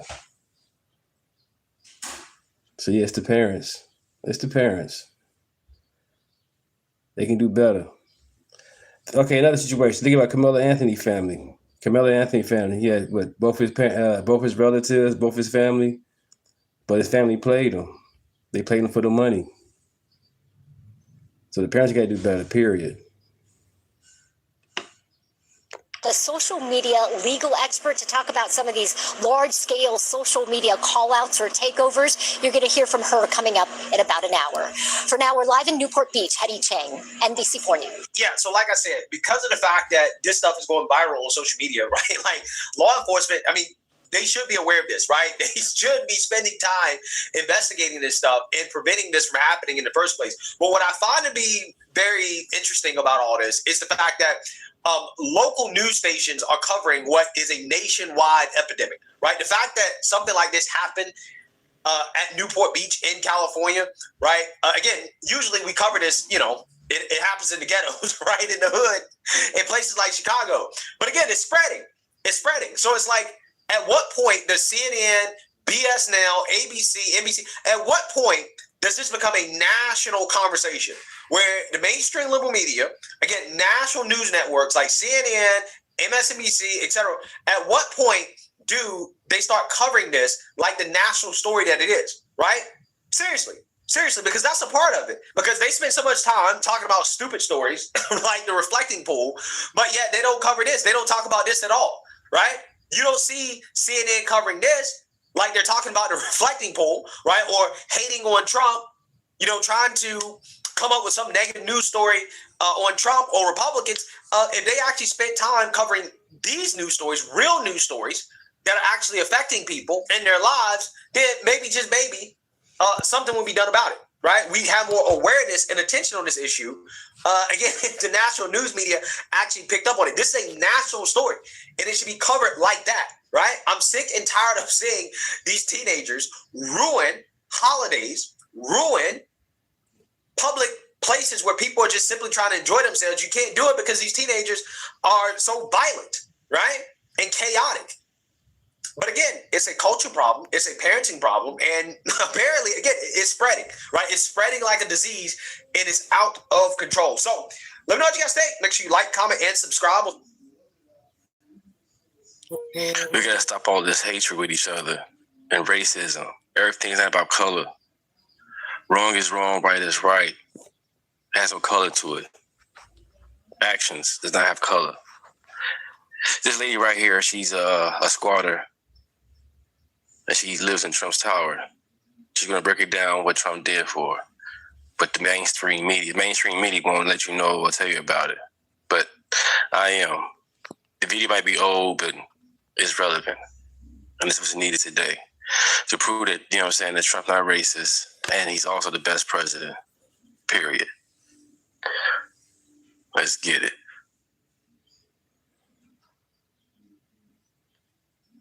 Ever see this on the mainstream news, but why? Hi, everybody. I am a squatter in Donald Trump's building, Trump Tower, in New York City. As you can see, I'm in my pajamas.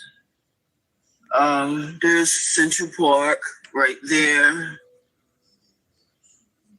And that tall building is the Essex House in Central Park West, near 59th Street. I came in here about 9 years. Hey, you talking about, is any black people in Trump cabinet? Yeah, it is. Why you asking us? We already know. Do you know? Ago, and snuck in the building and just started occupying one of the empty rooms in here. By the time our housekeeper noticed I was here the next day, she called the manager and they called New York City police.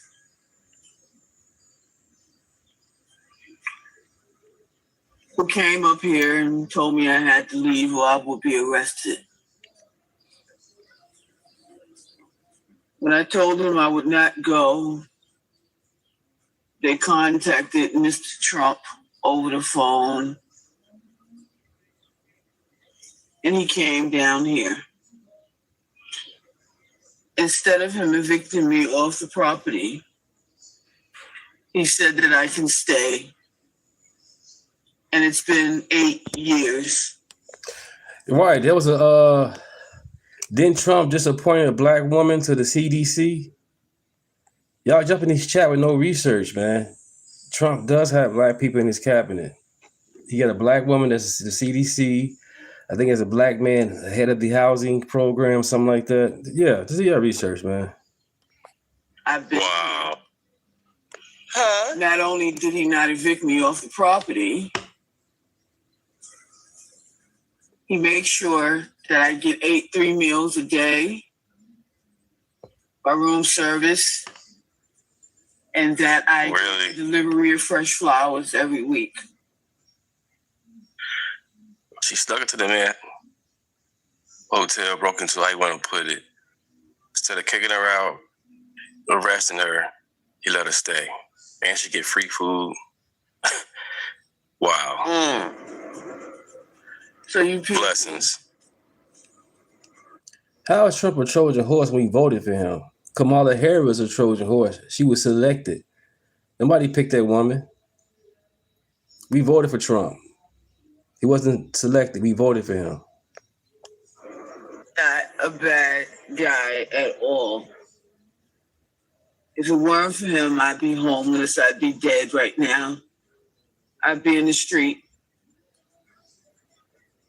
I asked him, how am I going to pay him back for all of this? And he told me I can pay him back whenever I get it, which is never. Wow. I have no idea why he did this with me. It's been. I think Trump helped somebody from committing. I think he helped stop somebody from committing suicide off a bridge, I believe. Trump done a lot of things, man. Gave money away, helped people out. I mean, Trump's a great person, man. You don't hear about it, but it's okay. But it's getting out there. Man. That's what I'm talking about. That's why I voted for Trump, man. That's why he can relate to us, man. He's a billionaire, but he can relate to us. That's amazing. He has compassion. 9 years. And I've been here for totally free, and I haven't paid a dime. Right, Jesse Jackson. That's what I was trying to get to. Jesse Jackson. He let Jesse Jackson stay somewhere in his office somewhere or one of his hotels for free. I guess during his campaign or something like that. Anyway, he looked out for Jesse Jackson. Funded man for presidency maybe once or twice, I believe. Donald Trump is not a bad guy. He's a wonderful, wonderful man. And everything I'm telling you today is true. Goodbye.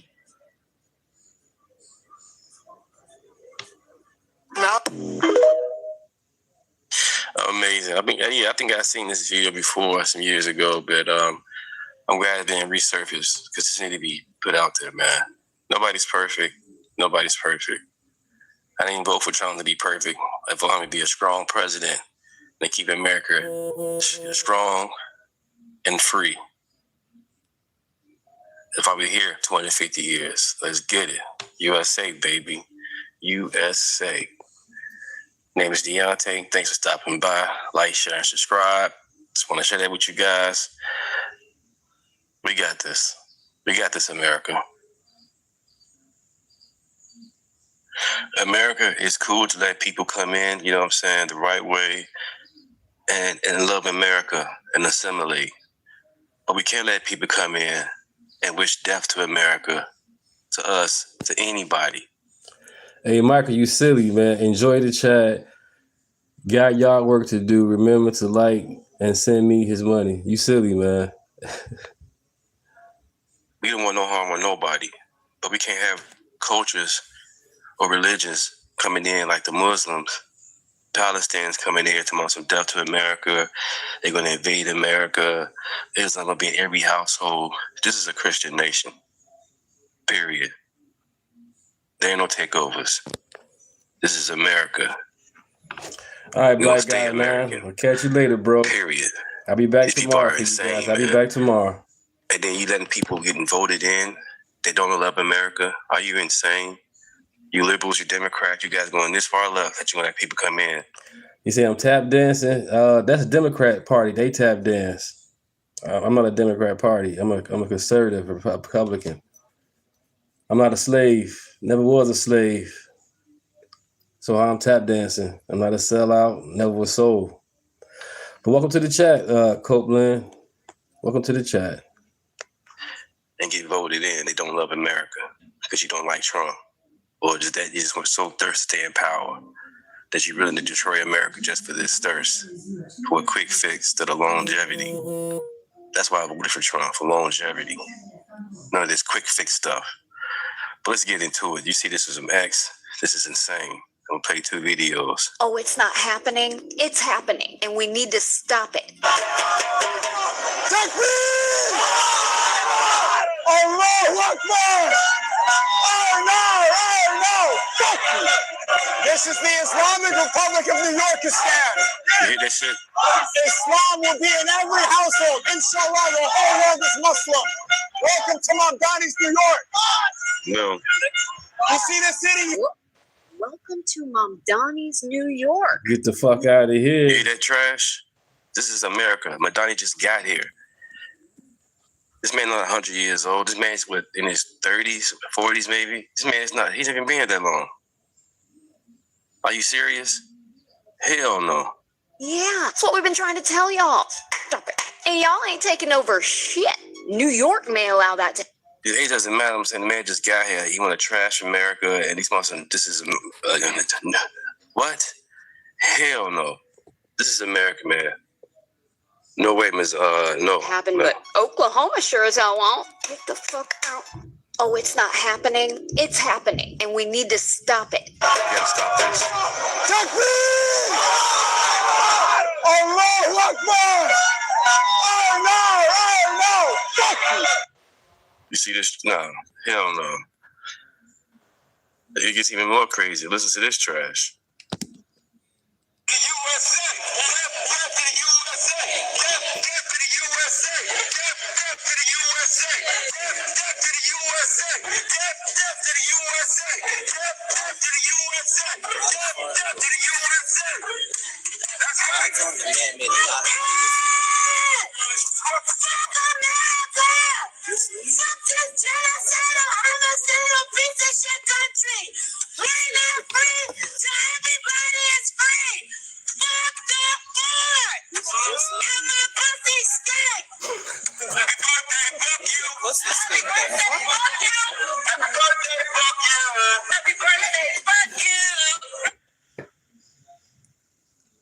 Her pussy stank. She's able to say this is in America. She go overseas and say that shit and dress like that, they would kill her or throw off a fucking roof. But yeah, she's in America able to say all this stupid ass shit. You know what I'm saying? Come on, y'all.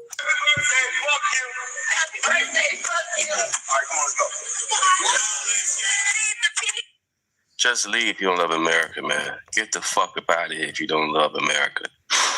This is insane how you people do this, man. Y'all come here or y'all born here and y'all just trash the place. Just leave. Period. I didn't vote for Joe Biden, but you know what I'm saying? I didn't wish no ill will on the man, nothing bad on him. I knew in 4 years he'd be no longer the president. So I knew that later on people gonna wake up. You know what I'm saying? But this is not cool, man. This is not acceptable. She said her pussy stank. At all. America is 250 years old for a reason. Let's be a Christian in a capitalist country, nation.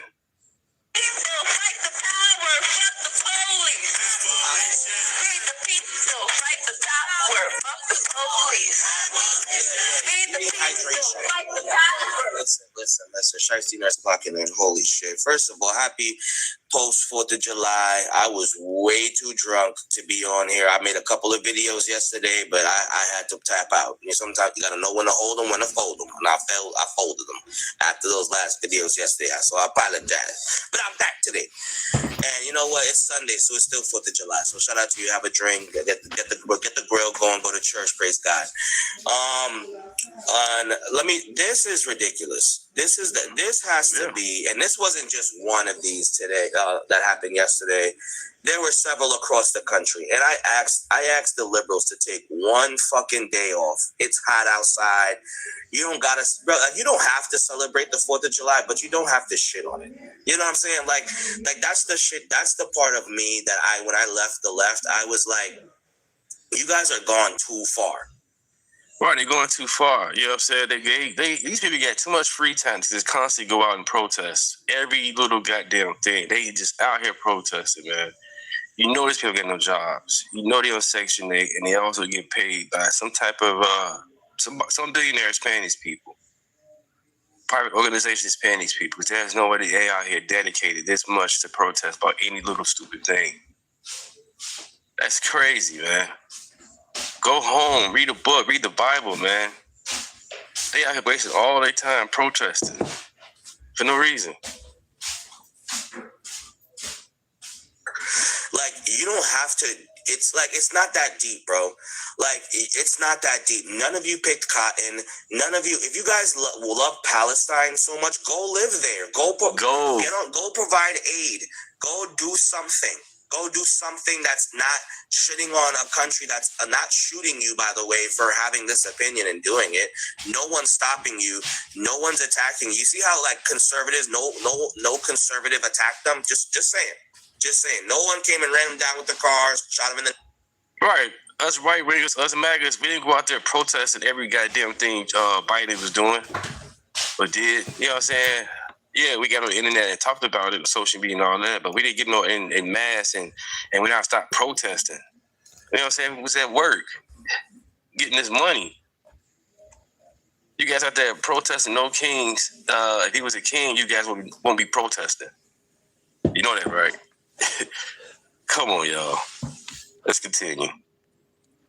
Did any of that stuff, reported them. You know, no one did anything wrong to them. They were able to speak their opinion. She was able to yell and say that she has a stink puss, and said that this is a piece of shit country, but yet she's living through. And look how she's dressed. Overseas, you know what I'm saying? She can't be dressed like this. She cannot be dressed like this overseas, period. Yes, she's an American saying her pussy stinks, she hates America, but she could go overseas somewhere there. She won't be alive. She will not be dressed like that either. Thriving, and looks like, when I say thriving, because she's a little overweight, sorry, I'm just saying, he's calling us on balls and strikes. Doesn't seem like she's starving in this piece of shit country that she's talking about. As you can see, they lost energy because they started to realize this is probably stupid. I can probably go be enjoying some, I don't know, like a nice American woman. You could be enjoying a nice American beer. How about you sit down and watch some nice American Netflix and just, you know, enjoy your nice American AC from our grid that's working perfectly. Sorry for New York. Blame Taylor Swift and more on Mamdani's politics. But you know, in my nice, and maybe I DoorDash. I call it a day for one day for a few hours. Maybe I go get my nice American, get me in a nice American Gatorade. And or I could DoorDash it, you know, support the local gig economy. I could do there's a lot of things that these people and all you fucking liberals could have been doing. And then just for 24 hours, right? You could have been on your, you know, American internet and the American phone, your American phone talking about, you know, like how the other liberal Democrats chose to be, oh, this is women's rights. I see a country of contradictions. You could have done all of that on your nice American internet, your nice American phone, and your nice American apartment. You know what I'm saying? And then bitch about America.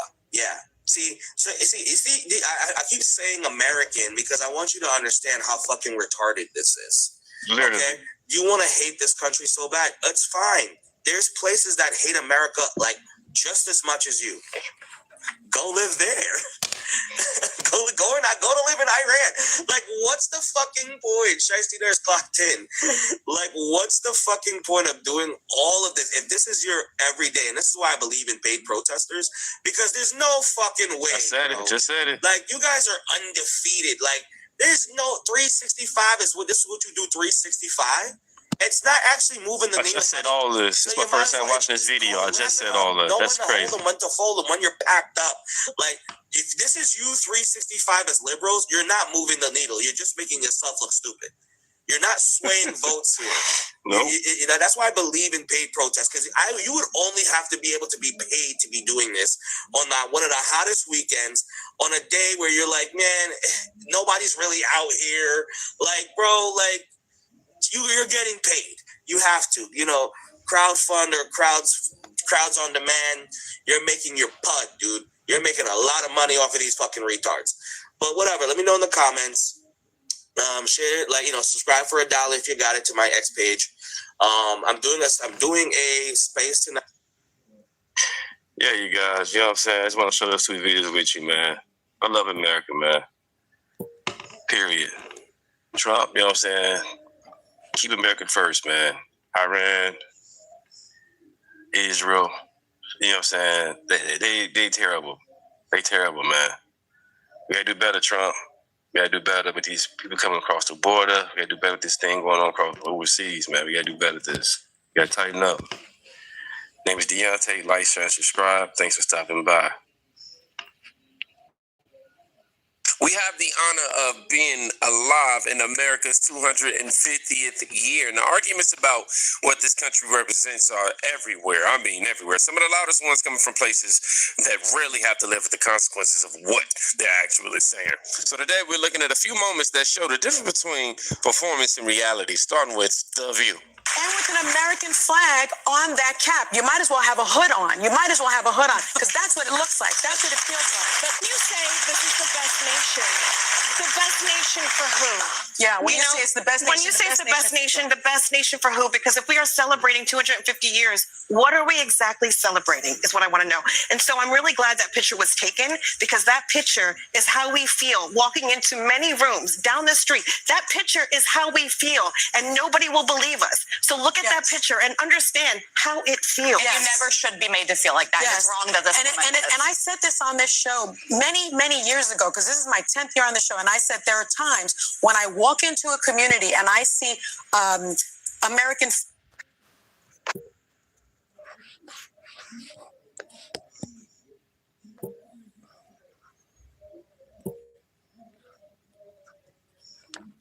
I've said that.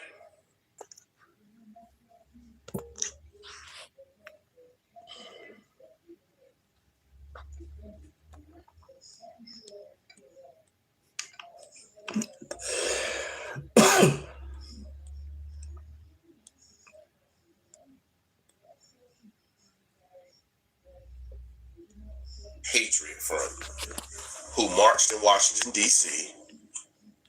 and was on the subway with the black girl. No! Notice, Patriot Front, they got permission to march, like they did, got on a train in the subway. Nobody got attacked. Nobody got hurt. The same picture y'all keep throwing around of this little black girl sitting there on the train, and they're sitting there, nobody's bothering her, nobody's saying anything to her. Right, look at this picture, you guys. It's a big difference. Could a little white girl sit on a train with black people and leave it unharmed? No. Ikara Zakaria, Irana Zakaria, Charlotte, subway. Remember her? Yeah.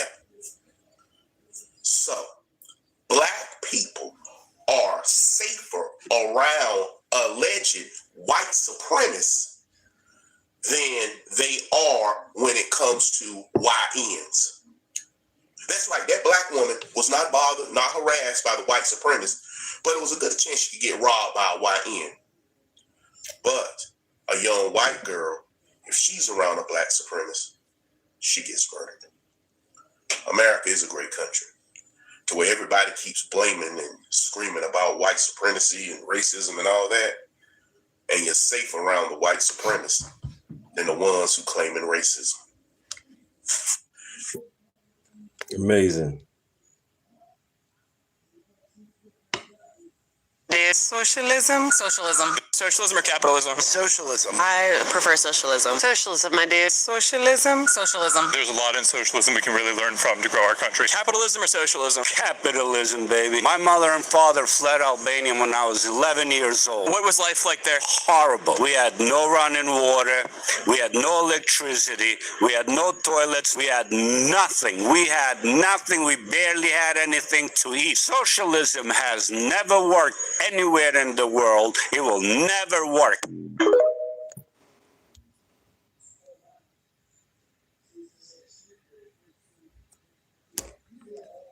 Debate on mass deportations. What do you have to offer to this fucking world other than your bigoted, righteous opinions? Guys, who likes my bigoted opinions? Put your hand up. You say that the man is the leader of the house and is responsible for the children coming into migration, and that's not right. Okay, what is right? Equality. All right. I just have to stop it right. Perfect pause point, by the way. I'm getting big time vibes of Steve Buscemi from that movie with Adam Sandler, Mr. Deeds. If you guys know what I'm talking about. Yeah. Okay, let's continue. And that is something that this world is fundamentally lacking and fundamentally missing. You know what? I'm going to troll them more. In the words of Jonathan Bowden, discrimination is a moral good and a moral law. The problem is that we do not have a quality of outcome in this country. That is a bad idea. The fact is Yes. the left and what they do with their Marxist understanding of humanity, they believe in equality of outcome. They believe that everyone deserves the same outcome if it comes to citizenship, if it comes to employment, and that's the problem with this country. Oh, so you're a Tory? No. Cute. Don't care.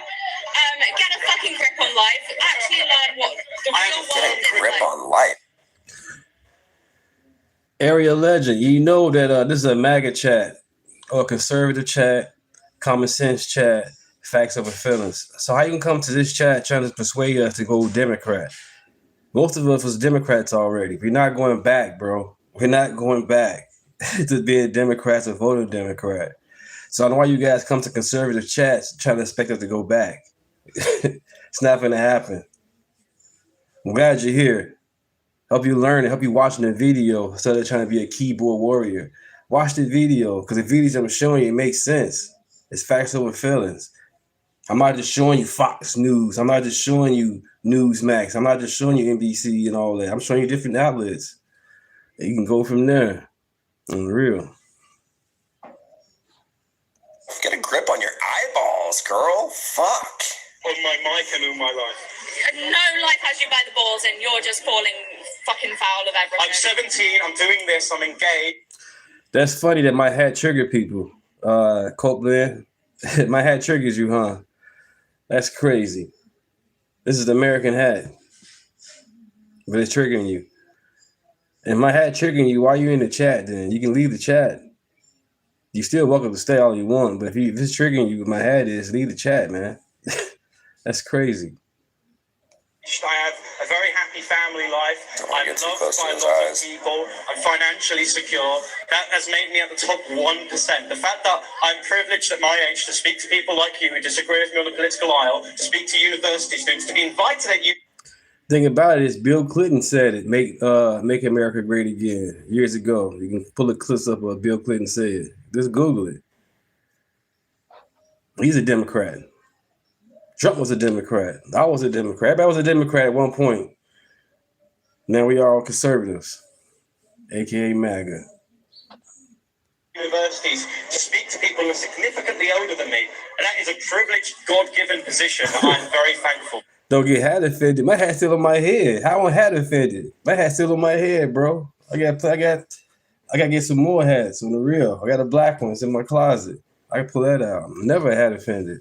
Love my hat. I love the fact that you like my hat. Because the show got you triggered. He said Reagan said it. That's cool. Reagan said it. I'm glad you know your history. That's what's up. So Reagan said it. Clinton said it. I think Hillary Clinton said it.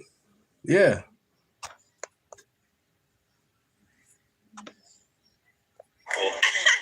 You are not the 1%. What do you have to offer? God. Oh, that clip is gold. Young Bob is one of my favorite new follows that I followed recently. You calmly bring up mass deportations, and she completely loses it. No counter arguments, just privilege lectures and emotional spiraling. Savage. That's the state of the left on immigration right now. They've got nothing left but feelings. Let me know what you guys think about this one in the comment. Why is my hat an issue with you, man? Damn. I'm gonna keep on buying these hats. I can afford it. I work. I have a job. I can afford it. Many hats I want. Democrat Party can't tell me what to do with my hat or how to buy my hat. That's what you want. You want the government to tell you what to do. You want daddy government to tell you what to do. That's crazy. I wear my hat all the time. I live in Illinois. West side of Chicago. On the real. Let's get some more videos for you guys. Let's get it.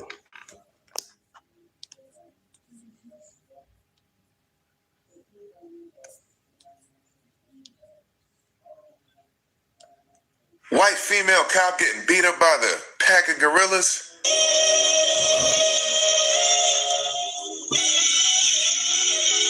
There was the beginning of it. You seen her grab the kid. Why do you go get their parents?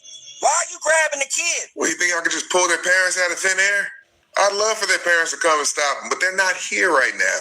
Because when I told you to put your hands behind your back, you didn't listen. Now I gotta put my hands on you, which is totally legal. Police are allowed to put their hands on teenagers. You're allowed to use force. I don't know if you know your laws or not. That doesn't mean you fight back. That means you stop fighting, period. We sick of y'all putting y'all fucking hands on us. Stop giving the police As of right now, most of Trump administration was all Democrats. Now they MAGA. Most of the Trump administration was all Democrats or never Trumpers. And now they never Trumpers. Now they Trumpers. Yeah, they MAGA. Yep. They switch. They get red pill. I'm gonna stay red pill. I'm not gonna get black pill or blue pill. I'm gonna stay red from here on out. Period. Common sense. reason to put their hands on you. Shut up and do what they say. It's very simple. Comply. Hey, officer, what you need me to do?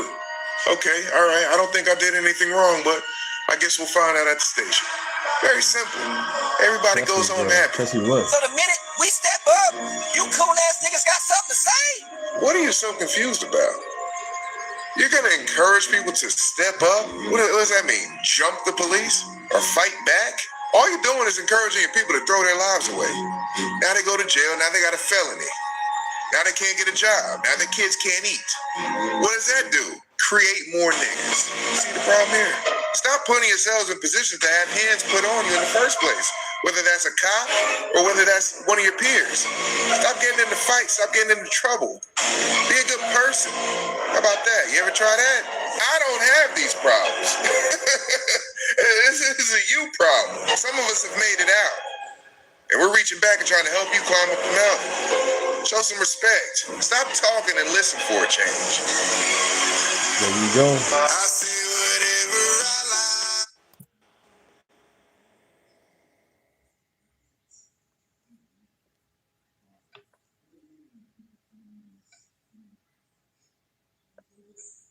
"60-year-old man." That right there is a pregnant 10-year-old girl who was forced to marry a 60-year-old man. Pregnant, 10 years old, married to a 60-year-old. Like, what? This should be illegal, not a religion. It just grosses me out, breaks my heart, and I don't want it in our country. And I don't feel bad for that. No, I feel bad for that little girl who had her innocence and her childhood stolen from her, who will have to become a mother before she finishes 5th grade. If your God tells you that that's okay, then your God is Satan. Yeah. Liberals and Democrat Party cool with this.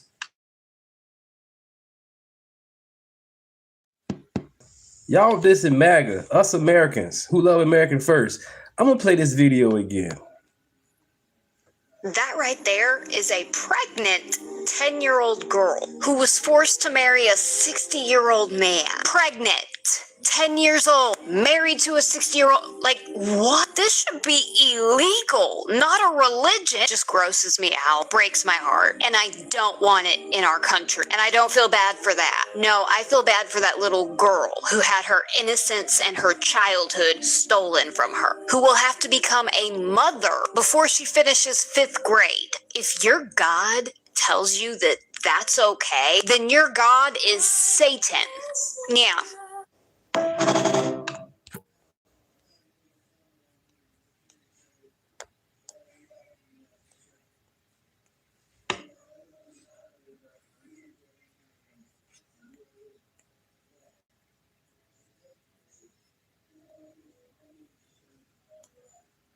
Is largely among individuals who are not able to transition.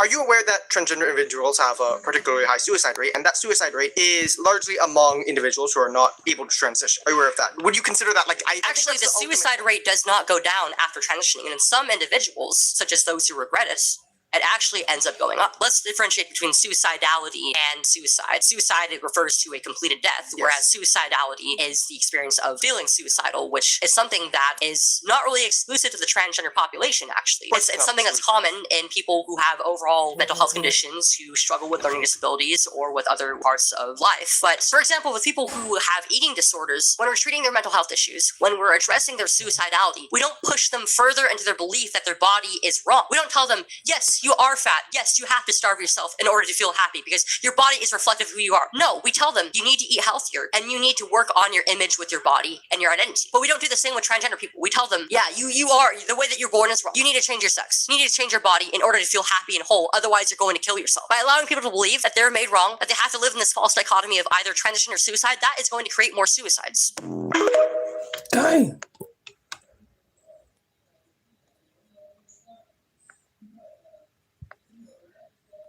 I'm with Brett Baer, talking about, hey man, you're always railing against the oligarchy and the millionaires and billionaires, yet you're flying around the country in a private jet while bitching and moaning about carbon dioxide emissions. So is this a priority for you that you're willing to live by the rules you claim are better for the advancement of humanity, or is it not? Bernie Sanders basically just outs himself. He's like, I don't really give a shit. It's convenient for me to do it, and you guys can go double barrel middle finger. You doubt me? Listen to his own words. Check this out. You saw Donald Trump during a campaign mode at National Airport. No, it doesn't. But he's also not fighting the oligarchy. No, you run a campaign and you do 3 or 4 or 5 rallies in a week. The only way you can get around to talk to 30,000 people. Think I'm going to be sitting on a waiting line at United? 30,000 people are waiting. That's the only way you can get around. No apologies for that. That's what campaign travel is about. We've done it in the past. We're going to do it in the future.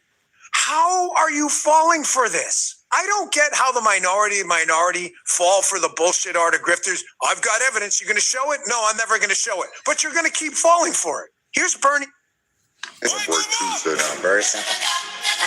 We're going to let the facts through. Back in the trenches. Food up. Put the arm up. Tuesday, so let's talk about it. We call the pot the pot. So I'm going to tell you, 90% of you.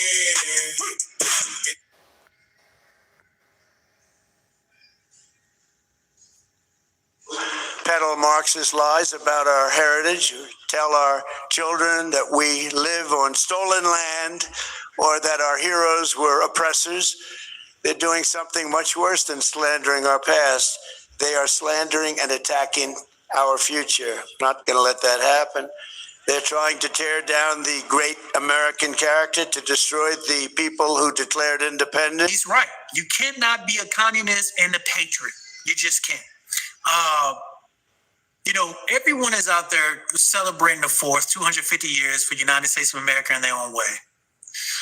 Zohan Mandami, I feel like what Trump said just now could be targeted to Zohan because he's out there pretending to be something he's not, right? He's a socialist, he's a communist, right? But he's out there trying to make himself seem like a patriot, and that's something he's not. But unfortunately, you have the Democratic side, right, who is trying to manipulate majority of society into believing that they're patriots, and they're far from that. These people want this country to be dismantled, right?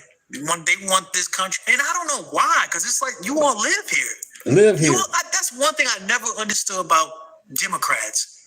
Like you all deep down, you look at a lot of these Democrat representatives, the way they talk, you can even see it in their eyes. They want this place destroyed, but it's like, then where are you going to live at? You live here too. I don't get it.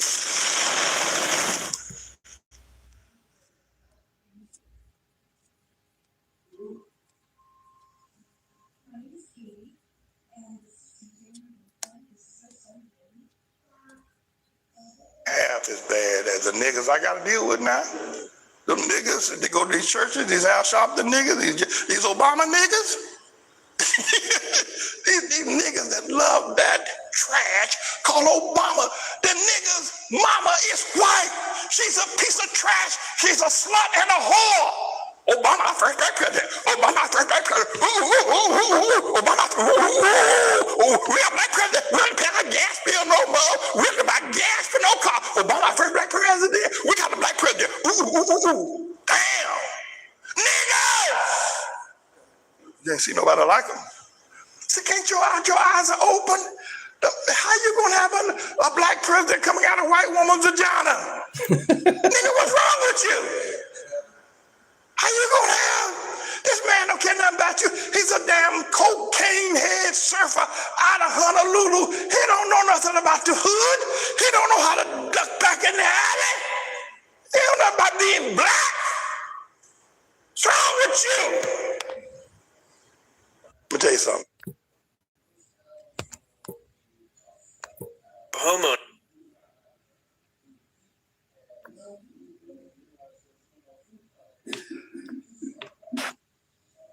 We have the honor of being alive in America's 250th year. And the arguments about what this country represents are everywhere. I mean, everywhere. Some of the loudest ones coming from places that really have to live with the consequences of what they're actually saying. So today we're looking at a few moments that show the difference between performance and reality, starting with The View. And with an American flag on that cap, you might as well have a hood on. You might as well have a hood on, because that's what it looks like. That's what it feels like. But you say this is the best nation. The best nation for who? Yeah, when you say it's the best nation. When you say it's the best nation, the best nation for who? Because if we are celebrating 250 years, what are we exactly celebrating is what I want to know. And so I'm really glad that picture was taken, because that picture is how we feel walking into many rooms down the street. That picture is how we feel, and nobody will believe us. So look at that picture and understand how it feels. You never should be made to feel like that. It's wrong that this and I said this on this show many years ago, because this is my 10th year on the show, and I said there are times when I walk into a community and I see American flags all over the community, and I suddenly feel unsafe because there is a section of this country that has co-opted the American flag, and they equate being an American or an American flag with white supremacy, and that should never be the symbol of white supremacy, but they have weaponized. So now that particular story about the woman that they're speaking about, we're going to expand in another video, but there's something backwards about treating the American flag like a threat to me. Most countries see the flag as something that brings people together. So when it starts making you feel unsafe instead, it says more about how you've been taught to see your own country than it does about the flag itself, in my humble opinion. You know, that kind of reaction doesn't come from nowhere. It comes from a certain way of looking at America that treats normal expressions of patriotism like warning signs. Now, let's hear from a pastor. Let's hear from someone who sees it completely different. If President Trump becomes president, I'm moving to another country. I want to share some things about America. It was not men who founded this country. It was God who birthed it. Whenever God does a thing, he uses men. And sometimes those men can lose their way. Sometimes they can become corrupted. You know, David was called by God to be king. He slayed Goliath. He was a righteous man. He was a worshiper. He created instruments. He worshiped God. And Jesus himself came out of his lineage. But there was a moment when David slept with a woman that wasn't his wife and had her husband killed. So if you look at the country as you look at a man, then how many of you have had ups and downs in your life? Well, the United States was born and birthed using men. The men that he used, these men, they were not geniuses. They were controlled by the Holy Spirit, because what they put together is still true today. What they put together is very righteous. It was unrighteous men that tried to recreate what it is that they started. Be careful about judging individuals, because God does not use perfect men in order to attempt to create something that's perfect. Notice all of the people that got negative stuff to say about America still here. See, this is how I think. See, how many of y'all, if you had a bad experience over and over again at the grocery store, you stop going to that grocery store? If you had a bad experience with a particular car company once or twice, how many know you shift over to another car? But all of the people that's complaining about this country haven't moved out yet, because it's not as bad as they say it is, and they know that. My favorite ones, I was sitting right there with binoculars. I like that. I felt that when he said, and you know that. You know, the pastor's point is simple but sharp. If a grocery store keeps disappointing you, right, you stop going. It's quite simple. It's, hard stop. If your car keeps giving you problems, you switch brands. But when it comes to the country, The people who talk the most about how broken it is are still here, still participating, still benefiting. That tells you something about how bad it actually is versus how bad it sounds when people are talking for attention. Now, it's easy to perform frustration from a distance. It's harder when somebody points out that your actions don't match your words. The handshake ain't matching the way your mouth moving. Now, here's a voice that comes from a completely different world and landed in an unexpected place. That's so crazy. Trump said, you put that finger up and let them play with America, we'll knock them out the face of the earth with one push of a button. I said, I don't like this nigga. And then Trump said, drain the swamp. I said, I don't like this nigga. You feel me? That's just how it's going to be. There's going to be some times you like him. There's going to be some times you don't. But I appreciate it because Trump is the reason these other countries ain't trying us right now. But Trump, you a real nigga. Now I got to say the other side. Putin tried you. So Putin tried you. He said, Trump, you really? But Putin tried you. Now, when somebody who lived through the streets says the current approach to safety is actually working, I'm telling y'all, man, it cuts deep through the noise, yo. He didn't come from a place that was supposed to say this, right? That's exactly why it lands different. Some people are noticing real change in their daily life instead of just repeating what the headlines tell them, how to feel. While some voices are celebrating safety, what up, Alvin? How you been, Alvin? improvements, other parts of the culture are moving in opposite direction. The next one is hard to watch without thinking about what gets passed down. You want to know something? Every time people get up here and we talk about the toxic rappers or the toxic entertainers, everybody not everybody, but the underdeveloped hood boogers want to talk about, well, this artist in the past did this and we have not grown from that behavior. Every time people try to raise our people to a higher level. What's up, Alan? Alan Betty, what's up, man? Are you a subscriber now? If you are, I really appreciate it. Thank you. You've been following me for a while. I appreciate that. I don't know if you're a subscriber or not, but if you're not, it's okay. I'm glad you're here. Everybody's welcome. If we agree or disagree, you are welcome to the chat. As long as it's not a troll or a bot, everybody is welcome. Let's get it. Y'all always want to reach in the back and bring up what the past did. Okay, they did it. So why are we not growing from their negative behavior? Why are we repeating the same cycles, right? Now, people want to get up here and say, oh, well, we were listening to Trina. Yeah, you can be a liberal, Democrat. You welcome. You know what I'm saying? It's all good. I'm MAGA. I love America. And the people in the chat, they not MAGA either. Some are, some not. It's all good. Everybody is welcome. Just no bots and no trolls. Let's have some fun. Agree, disagree, facts over feelings, common sense. Let's get it. No, the ghetto children was listening to Trina. The children who didn't want to listen to their parents was sneaking around listening to Trina because real black parents separated the ghetto music from the music that the children was able to listen to. Real black parents back in the day kept a child in a child's place. The parents and the children were not partying together. When the children got in the car, the mothers changed the music. These days, black women do not care about their children, so they introduce their children to the toxic world that they live into, right? When we were kids, we actually had kid artists. The entertainment industry has told the black parents, fuck your children. They're not going to have a childhood no more. We're going to skip the childhood and make them into grown, sexualized adults. Literally. There is no children artists today. There's none. There is no in between. There is no teenage music. It is either you're a kitty kid or you're a grown adult at 12, 11, 10, 9. Why is your 5-year-old singing Spin That Shit? I would have never behaved that way. I understand that in 2026, all of the music that is put out into the black community is very much self-hatred. That's not how we was raised.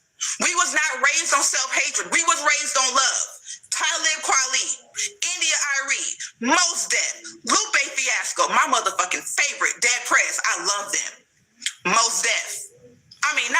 Common. Erykah Badu, Jill Scott, the Queen, and The Roots. And there's more and more and more. I am so sick and tired of the hood boogers, the black people who do not want to grow and develop. Y'all, we're going from this to this. This girl tells you to lick niggas' booty holes. She's making lip gloss called chlamydia. Are you serious? Every time people get up here and try to lead the community in a different way, all of the white supremacist black people fight to stay in that same mindset. A lot of black people are going to have to be left behind. Literally. Now, there's a difference between music that was made for adults and music that gets performed like it's made for everybody. You know, when the most explicit stuff starts getting sung along by the people who are barely old enough to understand it, something shifted in how we hand things to the next generation. You know, that line between this is adult content and this is family entertainment got blurry. And the kids, they didn't move it. Now, coaches move fast, and sometimes it moves without anybody really deciding where it's going. That brings up questions about. Yeah, MAGA won the election. And the good thing about it is we still got 2 more years, baby. Oh, yeah. Even after that, the red wave is here. We got it. Who we're really actually listening to when it comes to what matters in our communities? Pointing to a screen where Hakeem Jeffries is up there and saying, and you're next. It's not good. And they're right.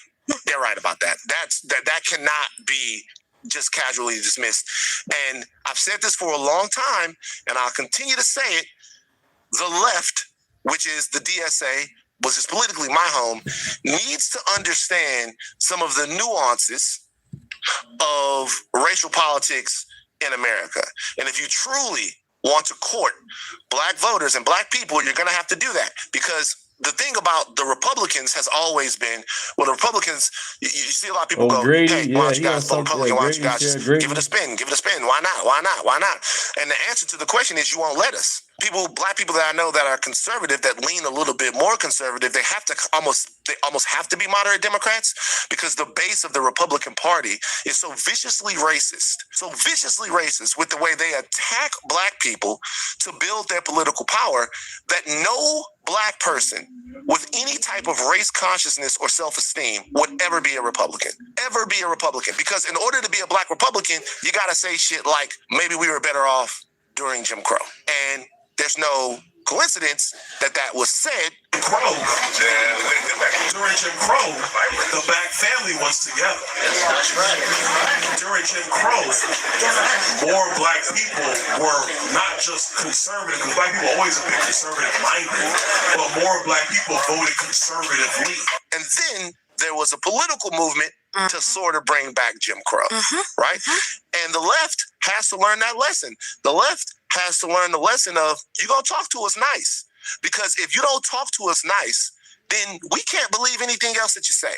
The first thing that needs to happen with black people in this country from any political movement is an acknowledgement of history and of current time, and an understanding. And if you're not prepared to do that, we won't be friends. And I'm on the left, but that is a fact. If you're not prepared to do that, then we can't be friends. So when someone says, hey, Hakeem Jeffries fucking sucks, but maybe don't point at the screen and go, you're next, because that looks like a slave auction. But I saw some people point. Now, there's always going to be different ideas about what helps black communities move forward. Some people put their hope in big economic systems and political movements. Others believe the focus should stay on the specific history and lineage of American descendants of slavery. The tension between those two approaches isn't new at all, but it shows up every time people try to decide who's really speaking for who. Now, sometimes the clearest way to understand what's happening is to look at how we describe people around us, all right? This last clip uses something familiar to break down those ideas. Hold on, let me make sure. Okay, I thought I had something else prepared for y'all. Yeah, my fault. Let's look the segue, but let's get into it. This is a psychopath, and this is a sociopath. What's the difference? Well, a psychopath is pretty much born without empathy, while a sociopath has been negatively shaped by their environment. This is a hero, and this is a vigilante. What's the difference? A hero protects people by doing what is right, while a vigilante takes justice into their own hands outside of the law. This is a Machiavellian, and this is a manipulator. What's the difference? A Machiavellian plans carefully to get power. A manipulator controls people's thoughts and feelings to get what they want. This is a rebel, and this is a troublemaker. What's the difference? A rebel breaks rules to fight against or for something, while a troublemaker just creates problems to cause chaos. This is an abuser, and this is a sadist. What's the difference? An abuser hurts people to control them.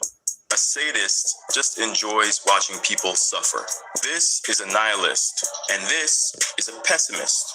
What's the difference? A nihilist believes that nothing matters, while a pessimist believes that something bad will always happen. This is a narcissist, and this is an egoist. What's the difference? A narcissist believes that they're more important than everybody else, while an egoist mainly thinks about themselves. Yeah, putting labels on behavior only works if you're honest about what you're actually saying, right? That's how it works. Where did my mouse go? Did my mouse not work? Where's my mouse? Anywho, when you see movie characters, or when you use movie characters, rather, to explain psychopath versus, sociopath, or vigilante versus narcissist, it forces you to look at actions instead of just vibes. I'm just saying. The difference between somebody who was shaped by the environment and somebody who moves through the world like nothing matters, those distinctions actually change how you deal with people. And also, the broader picture is look at how we're usually promoted and marketed to us in our community. At the end of the day, the loudest voices aren't always the ones living closest to the truth. I really want my mouse to work. Oh, there it go. Okay, I found a mouse. This mouse don't work no more. I do have two mouses. I know that's random. Anywho, but yeah, random fact about Kingdom Reacts. I have two mouses. Actually, three. I actually have three. Yeah, but anywho, like I said, the loudest ones aren't the ones living closest to the truth.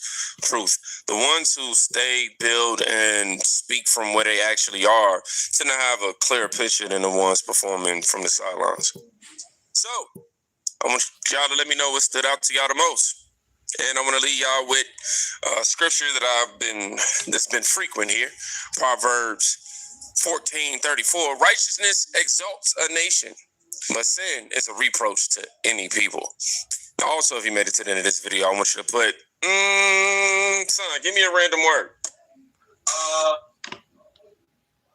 Wow.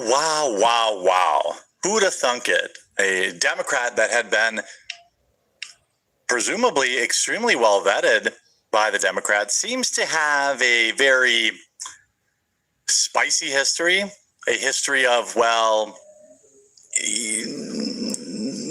spending time with women who don't want to spend time with him. Is that can we understand what we're talking about here? He's now nasty. He has been credibly accused multiple times by multiple women of the most heinous possible crime for the most part that a man can commit in terms of a female. And it's not looking good. And the number of Democrats that have been completely embarrassed by this: Bernie Sanders, Alexandria Ocasio-Cortez, Senator Elizabeth Pocahontas Warren, Ruben Gallego, Ro Khanna, all these big Democrats all supported this guy. Turns out he's the Democrats' worst nightmare, as he has now been accused of committing a horrible crime. And even the far left is turning on him. So just to summarize Graham Platner's scandals, that the Democrats are totally okay with. A tattoo that was allegedly, I don't know, he got it when he's in the military, and they said maybe he had some bad guys from WW2. He covered it up. I didn't really care about that. He lied repeatedly about said tattoo. He said that he would take women against their will. He exchanged gross text messages with another woman while being married. He bragged about drawing things inside of porta potties. These are all via his Reddit account. Anybody who has a Reddit account should be suspect, just so you know. He praised Islam. He said he's a communist. He joined an app, which I think was called Kik, like K-I-K, not like K-I-C-K, known to be used by creepazoids to talk to young kids. And he had other types of allegations. I say allegations. These are all things that they were okay with until yesterday. These are just some of the things that he had done up until yesterday. And then we had this clown, Zohran Mamdani, actually coming out and telling Maine's Graham Platner to drop out of the Senate race after a new claim that dropped last night. Zohran Mamdani on Tuesday said that Graham Platner should drop his bid for the Maine U.S. Senate after a bombshell accusation from an ex. Now, what was that accusation? Well, we try to keep this as family friendly, but here's the gist of it. Graham Platner's ex, her name was Jenny, claimed that he... Black conservatives are a joke. Glad to make you laugh. Not a problem, man. Thank you. Try to make you guys stay happy, you know? Glad to be a conservative. I'm glad to be a joke. Glad to make you happy. Appreciate it. Glad you're in the chat. Took her against her will. That he was very drunk and he wouldn't take no for an answer. He also apologized during and after, apparently, or something like that. Not a good sign. Not good behavior. Not Senate behavior.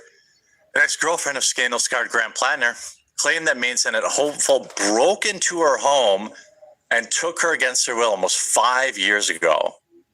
It's not even that long. Oof. Not even 5 years ago. Platner has a July 13th deadline to drop out of the race for the Democrats to easily replace him on the ballot to face GOP Senator Susan Collins in November in a state that is key to controlling the Senate. They're cooked. They put all their eggs in a predator's basket. She recalled how Platner entered her home one night in 2021 after she texted him that she did not want to see him and told him not to come over. She said Platner was very drunk and would not take no for an answer after telling him no, don't. Uh-oh. And the look on his face after realizing what was happening, I just realized, I'm in a situation where there's no consent here. She explained the political of the alleged situation. Now, look, I don't know. He said, she said. Did she say don't come over? Did he come over and convince her? I don't know. I am not of the party of hashtag believe all women. They are. I just think, look, if this was coming out against somebody who wasn't a total scumbag, okay, I'd say, look, exes say all sorts of things. It's almost never true. There's a reason that some of these exes say things in the media and not to the police. Isn't it curious? A fair person covering this would say, well, why didn't she report it to police? Why did she wait until 1 month before some, arbitrary deadline where he was a point of no return? You said Kamala thought she was black, right? She was the first Asian Indian senator, and now she black for now she black for vice presidency. That shit's insane, man. Made me stutter. All the flip-flopping. Jasmine Crockett, educated woman, wants to be ghetto. Obama, mixed president, wants to be black. You mixed. And then you grew up in Hawaii. You ain't grew up in the states. He ain't grew up in the city like Chicago. He lived there, but he ain't live in the that's bullshit. And the presidential library is trash. It's an eyesore in Chicago. Pay the people, Obama. Pay the people their money, man. You're a multi-millionaire. Pay them people their money in Chicago. And guess what? You need an ID to go to see the president's library. Is that racist to have an ID? In a Senate bid to bring it up. That doesn't mean it doesn't happen. It didn't happen. She gave a disturbing. Yeah, the blue line, the red line, the pink line. I grew up all of that. The Chicago Loop. I worked downtown. I worked at City College in Chicago for a while. Yep. Worked at Malcolm X for a minute. A lot of places in Chicago. I was a barber and security. Worked on Madison and Laramie. Yep. The green line take you downtown. The blue line take you to O'Hare and to Forest Park. The red line take you to all the way to Howard. From Howard all the way to 95th. 95th to Howard, the red line. I believe they extended the red line beyond Howard, beyond 95th. But other than that, yeah. Account of how Platner entered her home, came up the stairs, got on top of her while she was on the couch. He allegedly got physical as she repeatedly rebuffed him. Then she claims to have broken away from him while he seemed almost blackout drunk, but Platner continued. And she retreated to her bedroom, according to her telling. In the bedroom, she alleged that Platner had a non-consensual completion of the activity without protection, by the way. I had recognized that he wasn't listening to me and he wasn't hearing me or whatnot. She told CNN's Jake Tapper, I don't think I was safe to physically fight back. I felt like complying for my safety was the least worst option. After cleaning herself off, she claimed that Platner simply just fell asleep. Now, she was briefly featured in the New York Times story last month, but her accusation against him was not mentioned in that piece, which revealed other accusations of misconduct from a different ex-girlfriend. Asked if, this was a crime. She said, by definition, absolutely yes. Prominent backers, including Ro Khanna, Senator Ruben Gallego from Arizona, and the Maine Democratic Party have called on him to drop out. Senate Minority Leader Hakeem Jeffries joined Schumer and Gillibrand calling for him to immediately withdraw. Well, they have to. The DSCC warned it won't invest in the Maine Senate race if Platner remains on the ballot. One of the reasons I didn't come forward sooner was a huge moral conflict that I had between supporting his politics, which she did, but not supporting him as a person. I just want the truth out there. I just want people to have the whole scope of who he is as a person. Platner vehemently denied the claims as troubling, as serious, and false. Any accusation of this non-consensual behavior is categorically false. I mean, I think, look, politicians are psychopaths. I think it is worth asking, it's worth asking why now, years later. Look, even though this guy's an absolute scumbag, why didn't she call the police? I'm not. Brooklyn Barack, Hakeem Jeffrey was in the Epstein's file. Whoopi Goldberg, Kevin Spacey, Bill Clinton. Why you guys not mentioning them? I don't get it. Y'all just focus on one person out of their files. And as many a celebrity was in there.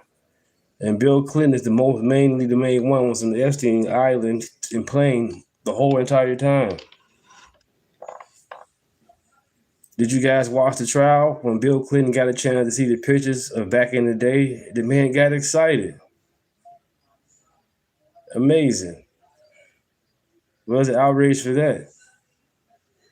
I don't understand how y'all just keep on being selective with outrage.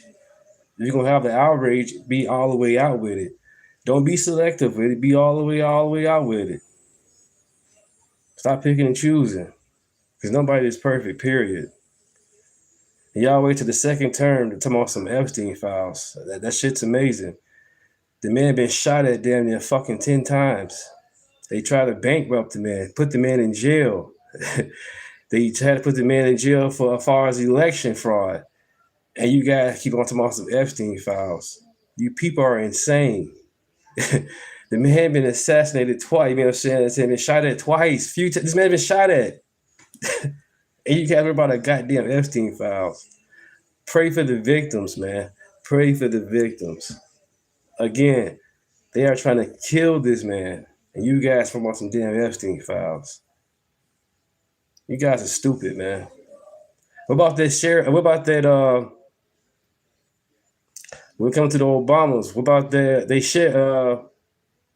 cook? What up to the Obamas cook? The man was a strong swimmer and all of a sudden he dies. What happened to that? Come on, man. You guys are funny. Saying every person on this happens to is chef. What happened to the chef? I'm not saying they all report to the police. People have different reasons for not reporting things. I'm not, but I'm saying if you take the totality of who this Democrat is, who was vetted by the Democrats, who was endorsed by multiple Democrats, again, Bernie Sanders, Elizabeth Warren,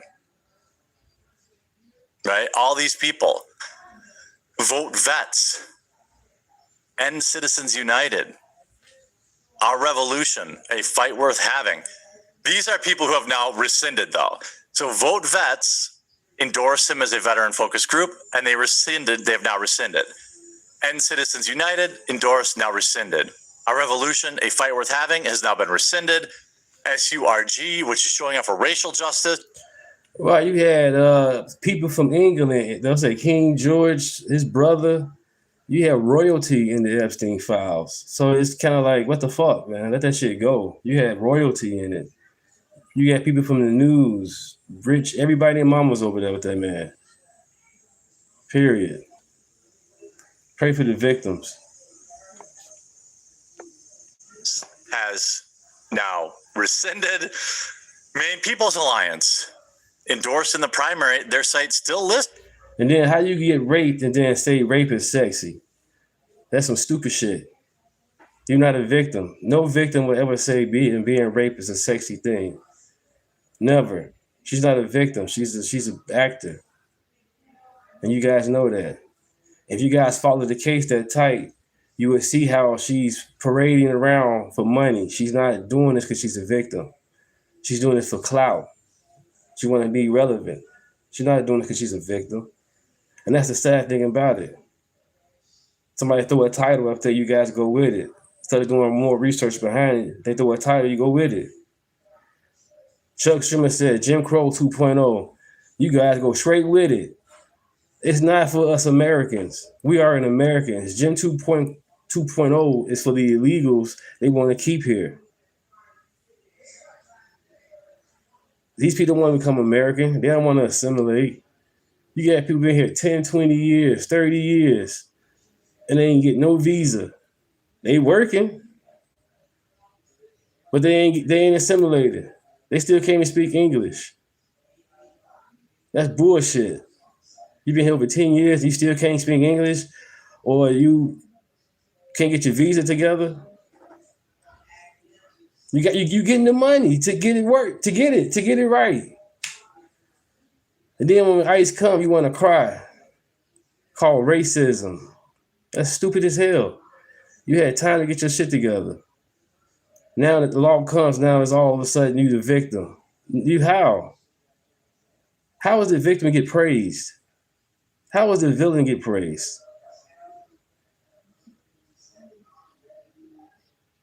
There's definitely a spiritual warfare going on. There's definitely a spiritual warfare going on, for real.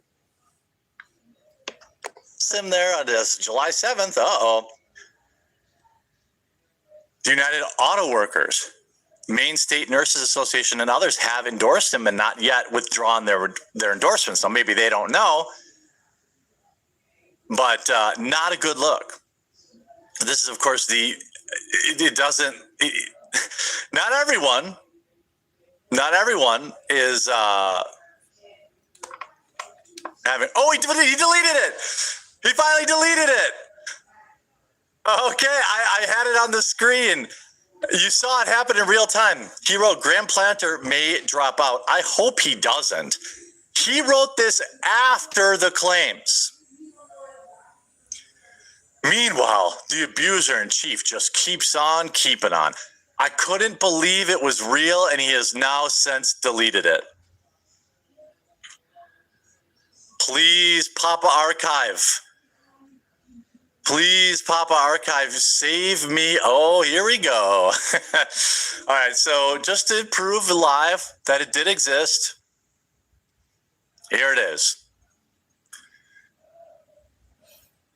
You know, all you people complaining about King not caring about SA was one of the replies. Forgetting the King also does not care about bad guys from WW2 tattoos. You're so concerned about Trump being an abuser, but you're okay with it when it's one of your guys. Is that what you're saying? For Pete's sake. I mean, it is. Whew.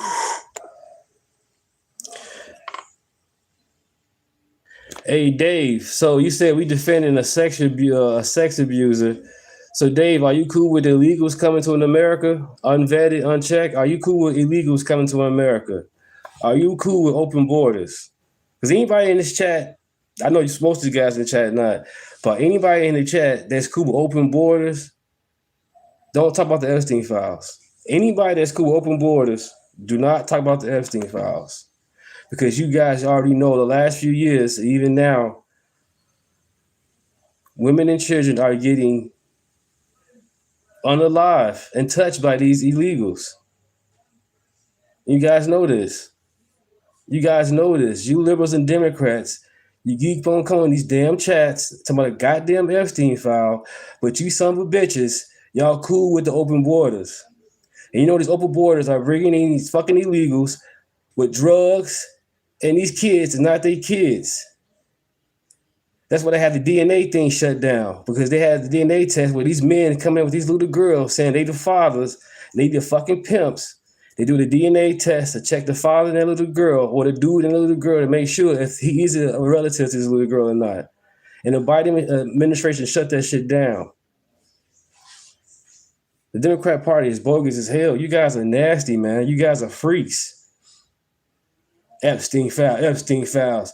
Which you son of bitches cool with the borders being open. Allowing freaks to come in here. Y'all bogus as hell, man. Like, share, and subscribe, man. Come on, man. Y'all want the borders to be open. You talking about the damn Epstein files. Can you be specific about why you hope he doesn't drop out, saving for posterity?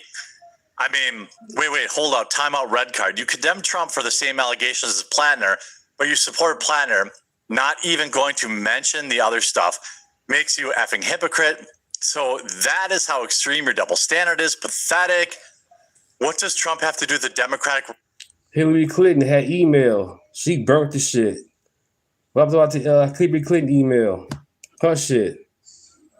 Still dossier hoax. All that. Y'all want to focus on that. The Russia hoax. Y'all want to talk about that, huh? That's a lie. Raised for Senate, unless you think it's okay to have been credibly accused by abusers in the Democratic Party just because the GOP is filled with them. Yikes. Even Democrats are turning on him. The nut jobs were all in on one of the worst candidates in political history. Bon appetit. You're getting everything that you losers deserve. I mean, 100%. 100%. Lefty horror author Stephen King is sticking by Graham Platner even after the Maine Democratic Senate was accused of a horrible, horrible crime. No, he was just accused. Okay? He was just accused. We all know how this stuff works. We all know how this stuff works. You know, these accusations. I mean, remember the Kavanaugh hearings? They found some dumb broad from like 40 years ago to put up on stage and be like, "Oh yeah, I remember. He was drunk at some party one time. Don't forget to back my GoFundMe." Blase Ford, was that person's name? You know, I mean, I think, I'm not saying it didn't happen. It probably did, but I don't know that. And I think if you know, there's a lot of situations where people are in a relationship and they don't report it, you know, this kind of stuff. But yikes, the fact that Democrats are like, "Oh, this is cool." When Mom Donnie is the voice of reason, it's probably time. How are you? Doing well. I wanted to ask, given that you have a sort of ascendant role in the Democratic Party, could you talk about the Maine Senate race? Do you think that Graham Platner should drop out of the race? And do you have any intention of endorsing any candidates in competitive races outside of New York, El Said, or anyone else? No, I believe that it's time for him to drop out of the race. And when it comes to my own endorsements, I've made 8 endorsements at the state and federal level. They've all been right here in New York City. I'm incredibly excited at the fact that they won their races, and that's where my focus is for now. Oh yeah, this guy wants to be president. He really wants to destroy this country. You know, this is not good for the Democrats. But hey, this is what they wanted. I hope you enjoyed this video. We'll talk to you real soon. A working paper out of the Federal Reserve Bank of Dallas says that all of the migration, everybody coming here from Timbuktu, coming up through a very porous border, resulted in 30% home price increases and 20% rent increases. This paper combined immigration court records with government administrative data to create the first ever calculation of how a wave of 7 million illegal immigrants between the years 2021 through 2024, thank you, Joe Biden, actually affected local labor and housing markets. Let's play it again. Wow.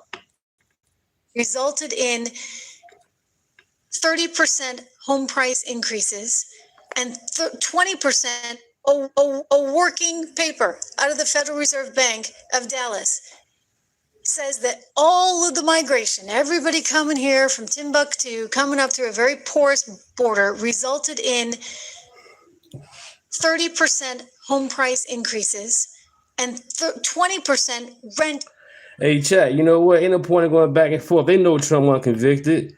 They're on their phone. All they gotta do is go ahead, swipe out, and Google, was Trump convicted? It's gonna say no. And they know this. People are trolls. It's funny. I'm glad you guys in the chat. Really appreciate you guys. And the felons was all misdemeanors. And they bumped it up because they wanted to convict him man. So you guys can keep on saying the same bullshit. He's a 34-time felon. And you guys keep saying the same stupid ass talking point. Y'all fell fight for the propaganda. And you keep on saying we're a cult, we slave masters, or we should get off the plantation. You guys on the plantation. Soon the news give you guys something to say, you guys go right with it.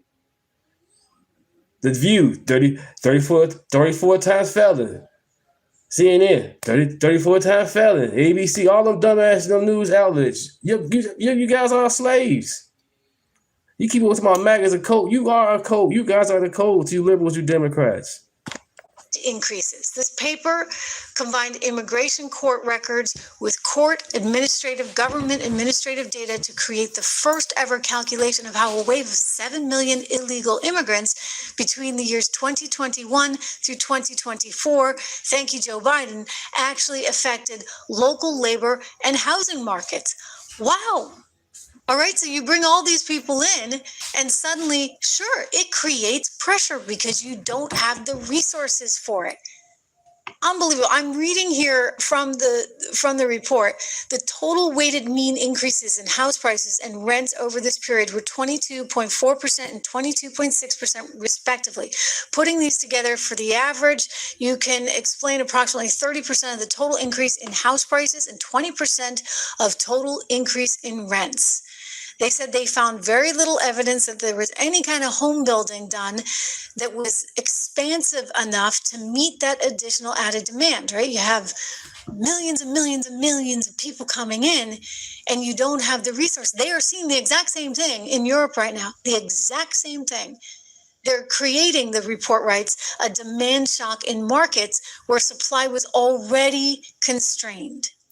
So fascinating. The Dallas Fed, we credit this, and they're not a political institution, right? As much as the president would like to have more say over the Federal Reserve, they're not a political institution. These are just economists that are crunching some numbers, and nobody before bothered to look at any of this. But it's relevant, okay? It's relevant for us, and it's relevant for Europe. So Europe right now, as it comes to this reality check with the Trump administration, realizing that, they're going to have to pay their fair share, and they're going to have to contribute to 5% of GDP, which means they're going to have to make some tough decisions. Maybe they're not going to be able to have as much social spending on welfare. They're not going to be able to bring in all those people from the Middle East and say, hey, here, live off of this. That's not going to work for them anymore. And so this is a real sea change. It's a game changer. I mean, it's actually perhaps the biggest historic development of modern times for Europe, because since World War II. Because But like this, for me, I'm 43. I like how America was because I'm 43, so I got a chance to grow up in the 80s and the 90s. And of course, we are in the 2000s. But yeah, the 80s and the 90s, man, no problems, man. No council culture, no bullshit, no cell phones, no internet, man. Just go outside, have fun with each other, use our imagination. You know what I'm saying? Now the kids got their cell phones, no imagination. I don't think these people even daydream. You know what I'm saying? Daydream used to be fun. I don't think nobody daydream anymore. That's sad, man. That's fucked up. The food was good back then. The burgers was bigger back then. And the burgers we got now, McDonald's and Burger King, they small. I remember them being big back then. Because this timeline we got going on right now is crazy. Crazy, man. Everything going digital. They talking about PlayStation 6 gonna be a digital, so no more CDs. Amazing. It's a matter of time. It's a matter of time.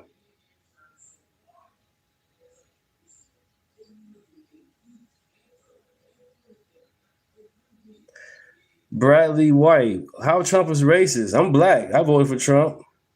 I don't think he's racist. What makes him racist? Since I've been growing up, I've been seeing Trump in pictures with blacks, rappers rapping about Trump, songs about Trump, Trump in movies. So the man say he's a Republican president, running for a Republican president, now he's a racist all of a sudden. You guys are insane. Is this a Mandela effect? Like everybody was liking Trump back then, all of a sudden, now he's the hated man on the planet, most hated man on the planet. What happened? What happened, man? It got to be a Mandela effect. It got to be. I done seen and heard way more things racist from Joe Biden. I have never heard anything racist from Trump. I've been called a nigger by black people. Person, any other race call me a nigger, but only blacks. My people, my color.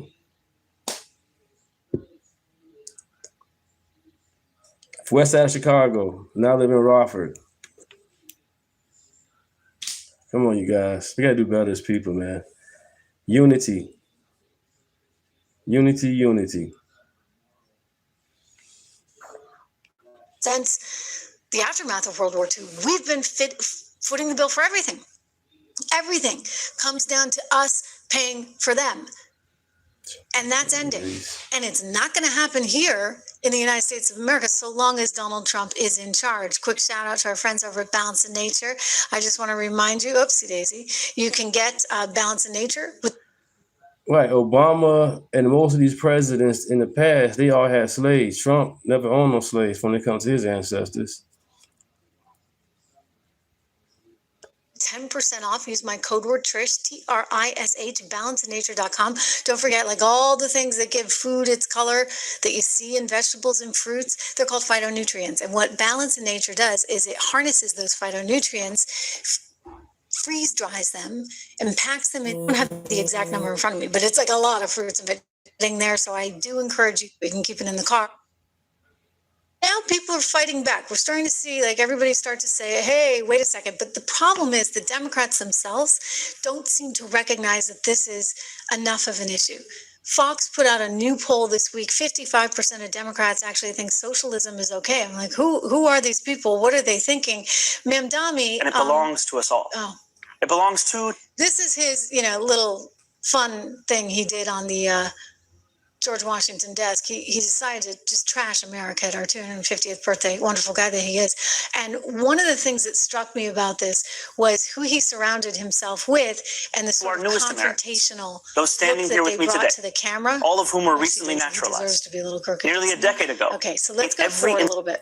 Look, they get on so his the camera zooms out, right? It starts on him and then zooms out. Look at this trash, man. This is not America wearing hijabs, man. No. This is not America, man. This is bullshit.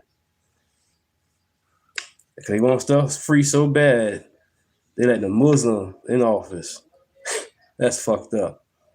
Zooms out, and everybody's the just asylum staring for at the camera. persecuted lovers of civil and religious liberty. Hither have they fled. And yet today, it's not natural, right? Like normally you would be looking at someone. I mean, think about Donald Trump. Whenever he has anybody there in the Oval Office and he's talking, they're looking at him. These people are all... And also, Chad, anybody keep on saying Trump is a racist, you a racist. Because think about it. We're a diverse group when it comes to us loving America, conservatives and MAGAs and Republicans. We love America. And you just guys want to get on here and try to have us divided. That's stupid as hell. That's bogus as hell.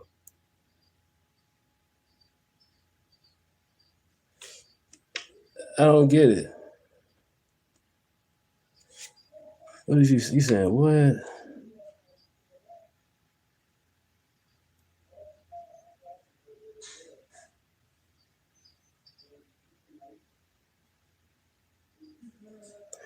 Right. And then the thing about it is MAGA Republican, how you want to put us conservatives, we like money. Because with money, we can do things with it.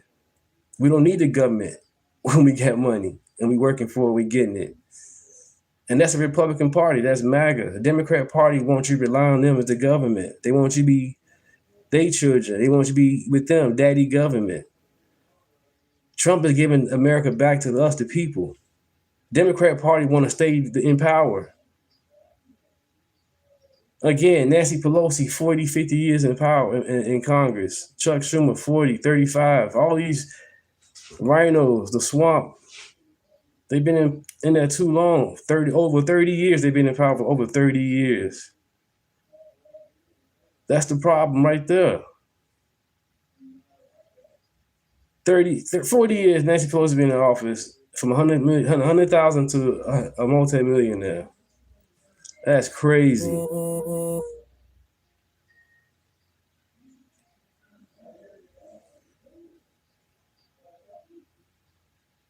Staring down the camera, almost as if to invite some kind of controversy. It struck me as a very strange thing. The producer in me noticed it right away.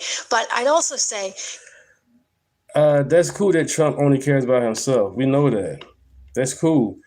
And it's obvious. Everything that Trump owns, his name on it. We know he's a narcissist. Trump Towers. Trump Air Force One. What the fuck? We know this already. You guys tell us something we don't know already. We watched and went to Trump campaign. We know what's going on. We know what to expect. Trump didn't have no teleprompter. Trump came to us off the cuff.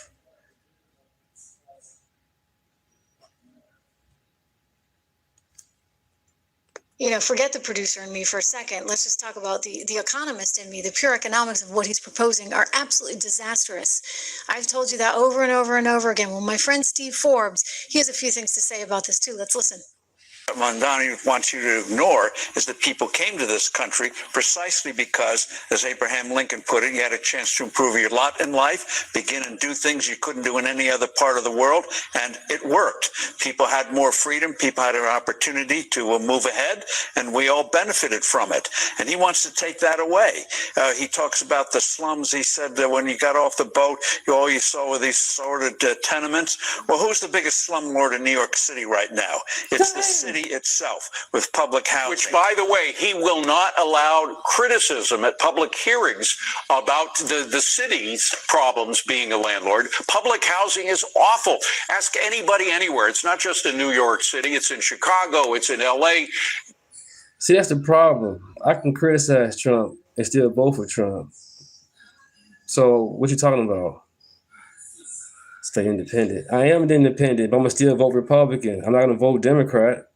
It's only two parties, Republican and Democrat. So we are independent. We get that. So other than that, I'm Republican, I'm a conservative, I'm MAGA. And then think, okay, everybody that put Trump on trial, where they at? They on trial. If they put Trump on, they on trial for it. That's funny. Fannie Willis, where she at? She quiet. Patricia James, quiet. What's going on? What happened?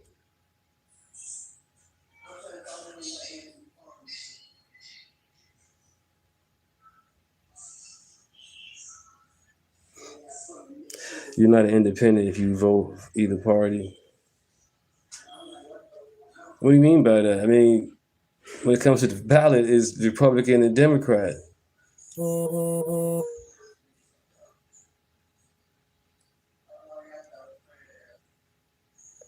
I'm in the mark of the beast on my head. Oh, righty then.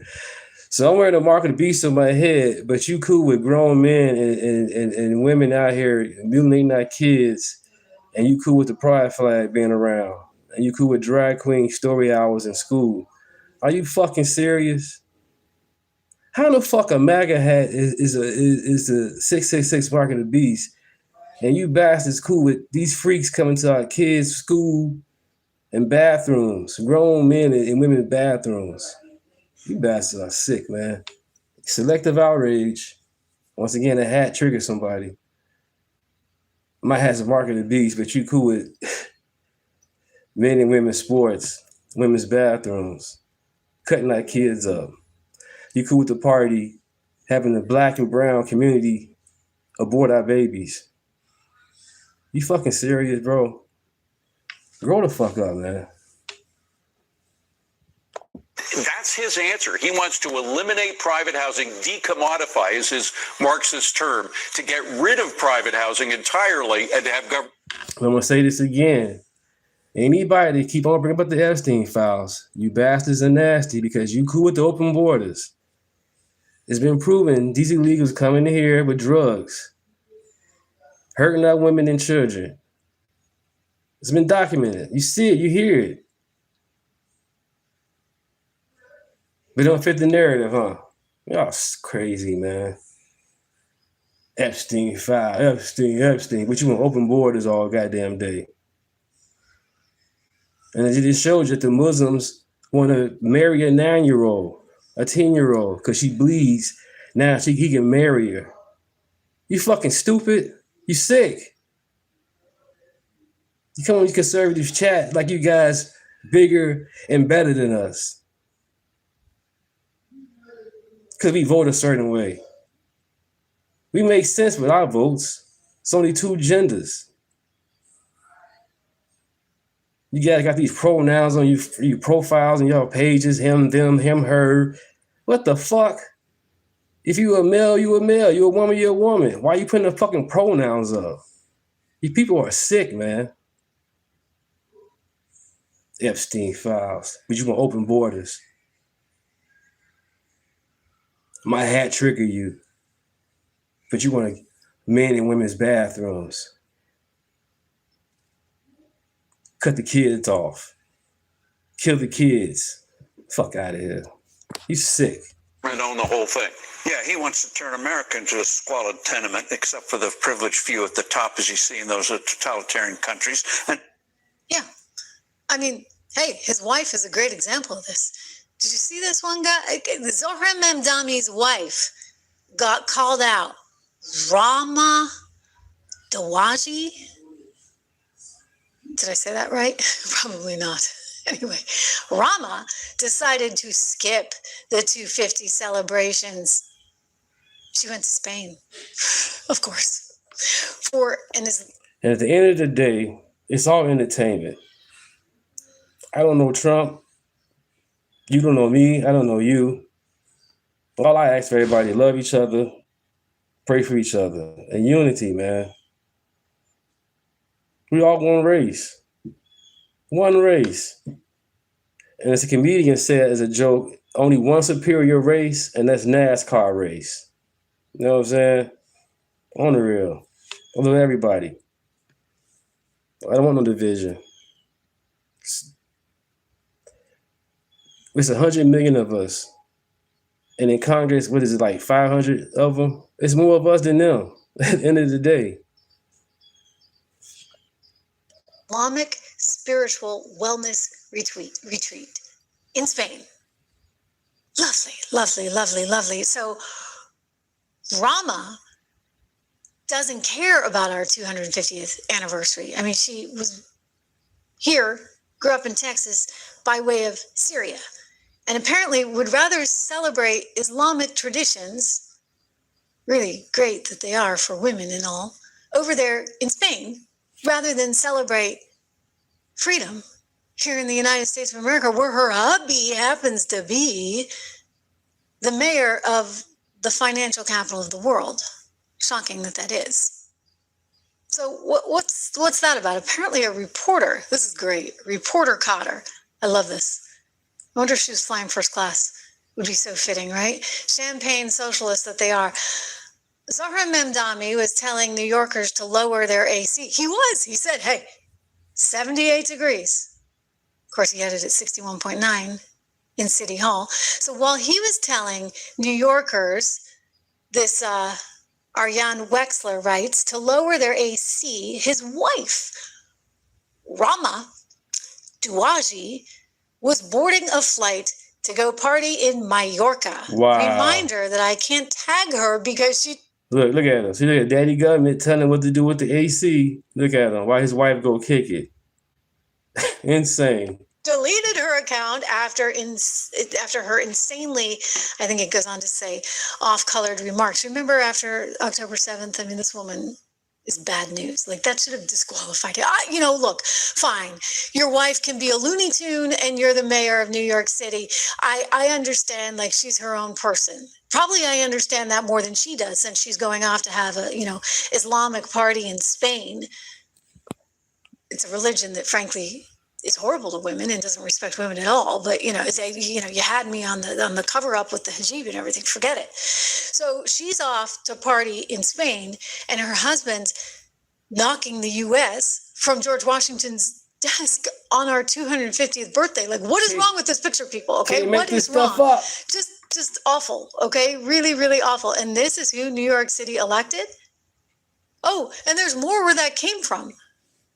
The Socialist just put out a little recruiting video over the weekend because, if you don't like America, you can join the ranks with them.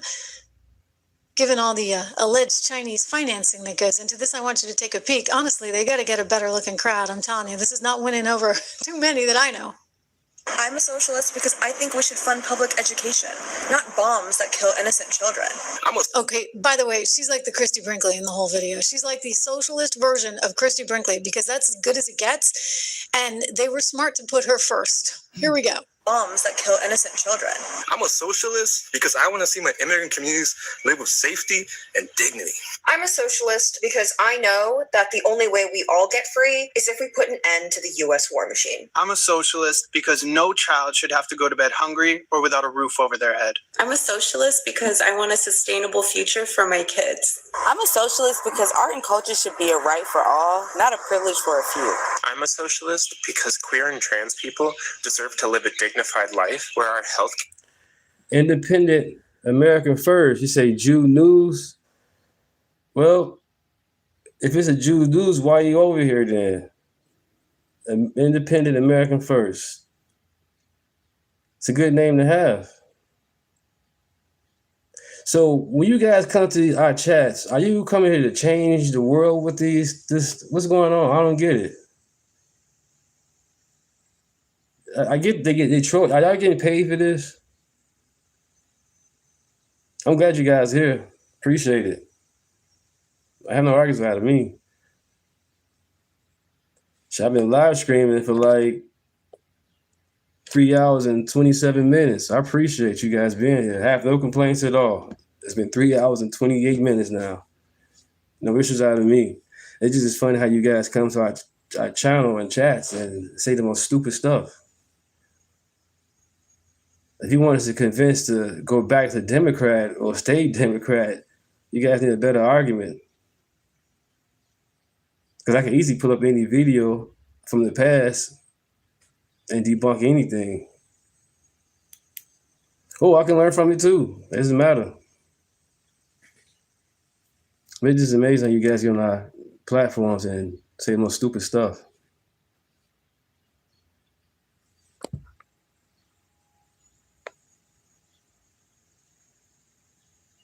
You will crush me in a debate. Okay. What's your first debate? What's your first one? Let's go.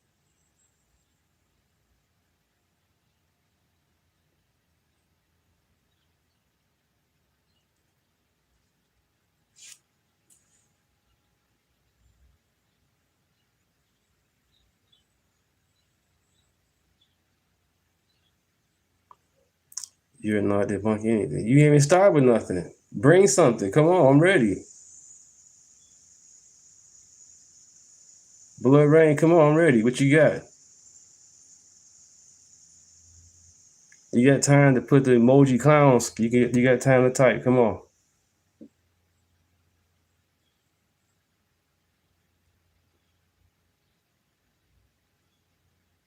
Care, housing, and jobs are guaranteed human rights. I'm a socialist because under capitalism, our healthcare system does not treat people with dignity, but we have all the means necessary for people to get the care they deserve. I'm a socialist because my students learn better when their families can afford housing, healthcare, and food. I'm a socialist because I want my daughter to grow up in a world that treats working class people with dignity.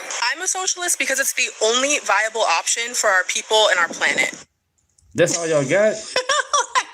I'm looking at That's the comments. it. I mean, right? There were not a whole lot of lookers. There were a lot of nose rings, and a lot of weirdos. I totally agree with you. It's kind of this counterculture thing, right? I mean, wow. What does wokeism do to people? Seriously. But this is actually not something to laugh at as much as we're kind of getting a kick out of it. And they're a bunch of losers. I get it. David Lorenzo writing that. There are people that don't actually want. And then what about if you don't like Trump, if you don't like somebody, what about praying for him? Pray for your leaders. No? Don't pray for your leaders? Just bash them all day and wish death on them? That's bogus. It's like a cult to me. That's amazing. You guys don't want to pray for the president to do better? Or pray for the next president to be the president you want to be better? What happened to that? Why all this hatred? To work, right? They think that somehow we should all take care of them. And we should turn over all of our earnings to the government so that then they can be provided for. Well, you think any of us are going to work if that's the way it's going down? We're not, okay? But what's crazy to me, what's crazy, is that 55% of Democrats now, according to a new Fox poll, somehow are okay with socialism. I want to go to Fox from this morning. Lawrence was interviewing James Friedman. James Friedman, very, very bright guy. I like James a lot. He is, even though we were picking on the Wall Street Journal earlier, he is a writer I think an editor actually for the Wall Street Journal. Smart guy. Let's listen here to what he and Lawrence are saying about this massive sort of uptick in the interest in socialism. I mean, I would take one look at that video that I just showed you and say, no thanks, not for me. Maybe I'm a little shallow. I thought he wanted to debate. What happened? Chat, they know he wasn't convicted of that stuff, man. They just want to be trolls. Appreciate them being trolls in the chat. Don't now, you know what? Everybody's welcome, like I said before. Fuck it. But the dude, what happened to the dude they wanted to debate? What happened?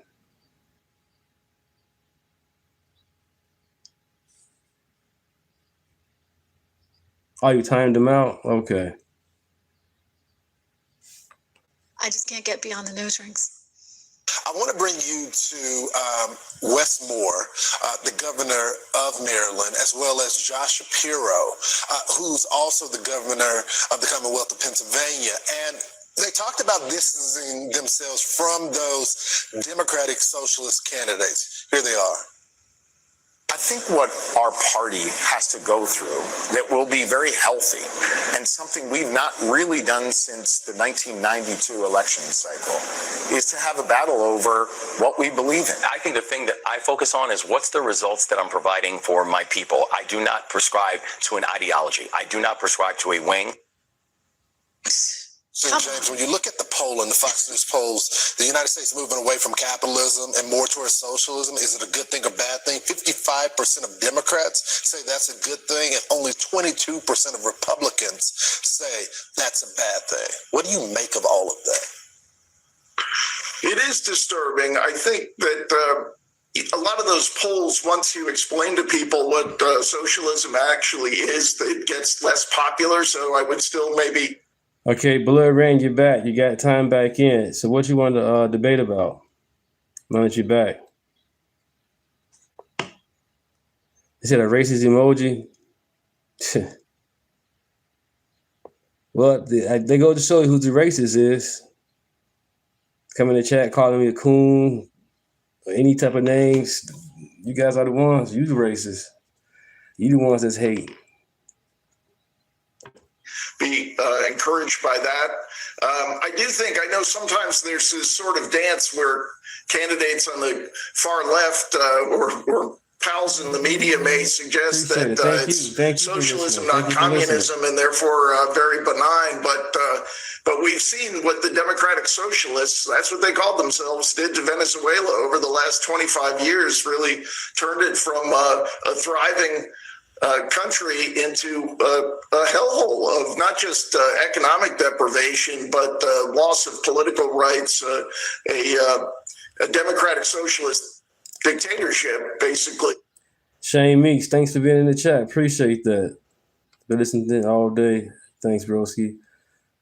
Keep my day bright. No problem, no problem. I'll be back tomorrow as well. I'll be back tomorrow. It was interrupted, or we'll see. Perhaps it continues. But Maduro obviously facing trial in the U.S. So the Democratic Socialist so-called experiment is a disaster. And I think for the Democrats who are not looking to go all the way and jump off the ledge of kind of full-fledged Marxism, those are good first steps from Shapiro and Moore, but I think they have to go a lot further. It's not just about a difference of opinion, and it's good that they're stressing there's a difference of opinion. It's not just about how the candidates on the far left won't get good results. It's that they're really attacking, as you've described, the things that make America special in terms of liberty and our free enterprise system. So I would hope that Shapiro and Moore. And then the thing about it too, chat, the name of the title is if you don't like America, then leave. So I don't understand why people are tripping. If you love America, especially if you love America in the chat, all the negativity from the Democrats and the liberals. Why? We love America. We want to stay. As the months go along here toward the fall, choice would be more explicit in injecting that kind of Marxist message. Yeah, we can't let it happen. No, we cannot let it happen. But, look, I mean, we played the sound recently from the union leader. Remember that in New York, who's saying...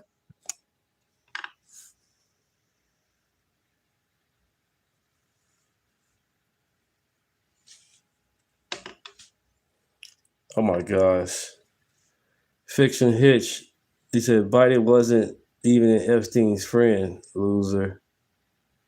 So you cool with the open borders, Fetch? Fiction, you cool with the open borders?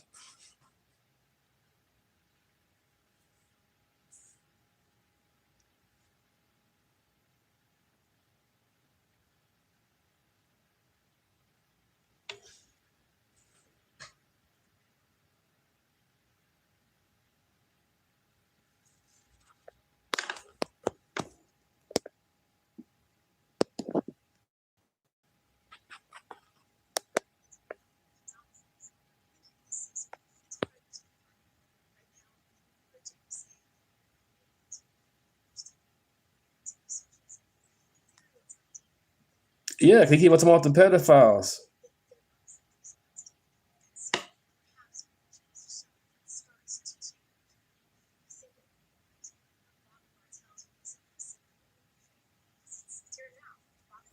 Yeah, Ashley's diary.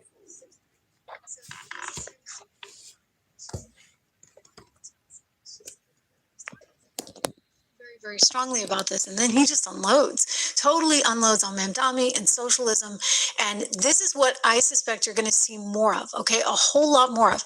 Don't forget, there's a reason why the Democrats seem to have gravitated to this, and I think it's because they just didn't know what else to do. In other words, Donald Trump stole that sort of working American agenda, because he all of a sudden stood up for everyday Americans saying, hey, we're not going to have tons of people crossing over into our land from these remote places and giving them this, that, and the other. That's not going to fly. And he stood up to that. He stood up to the idea of boys playing against girls in women's sports. He stood up to that. So this is a lot of like stuff that's very important, I think, to everyday folks. So he's been making strides, if you would, with the left, like with the Democrat Party, those of them that are actually sane. Let's go to Bob. Party and the unions. Well, the Democrat Party is going so far left, and they're supposed to be the working people's party. Right now, they're the immigrants, criminals, and everybody that doesn't want to work party. So we do not align with them. When we work hard for our jobs, we want our taxes to go for us or for American citizens, not for illegal immigrants. We don't align with no borders. We don't align with no police. We don't align with giving everybody, whatever they're looking for. And, recently I just heard Kristen Gillibrand and Hakeem Jeffries saying they have a large tent. They want to invite everybody into their tent. Well, why wouldn't they want to invite everybody into their tent? They opened up the borders to let everybody in for 4 years. My personal opinion and my members' personal opinions are they should fold that tent up, pack it back up, and get rid of them, because we've just let some Democrats know that we've backed for years. We're not backing them anymore. Whoa, whoa, whoa, whoa, whoa, whoa, whoa, okay? You heard what I heard. He said, we've just let the Democrats know.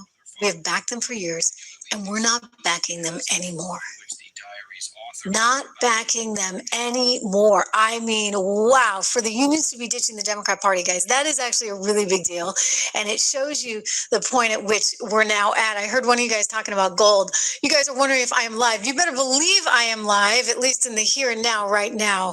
We do have a replay that goes out. And I encourage you, if you can't watch live, to always check the replay. We put it at the top of the channel. But yeah, I'm absolutely live right now. Gold. I mean, that might be one of the answers here, right, with these socialist tendencies. And I'm not talking just... taking, quote, showers with my dad, probably not appropriate, has...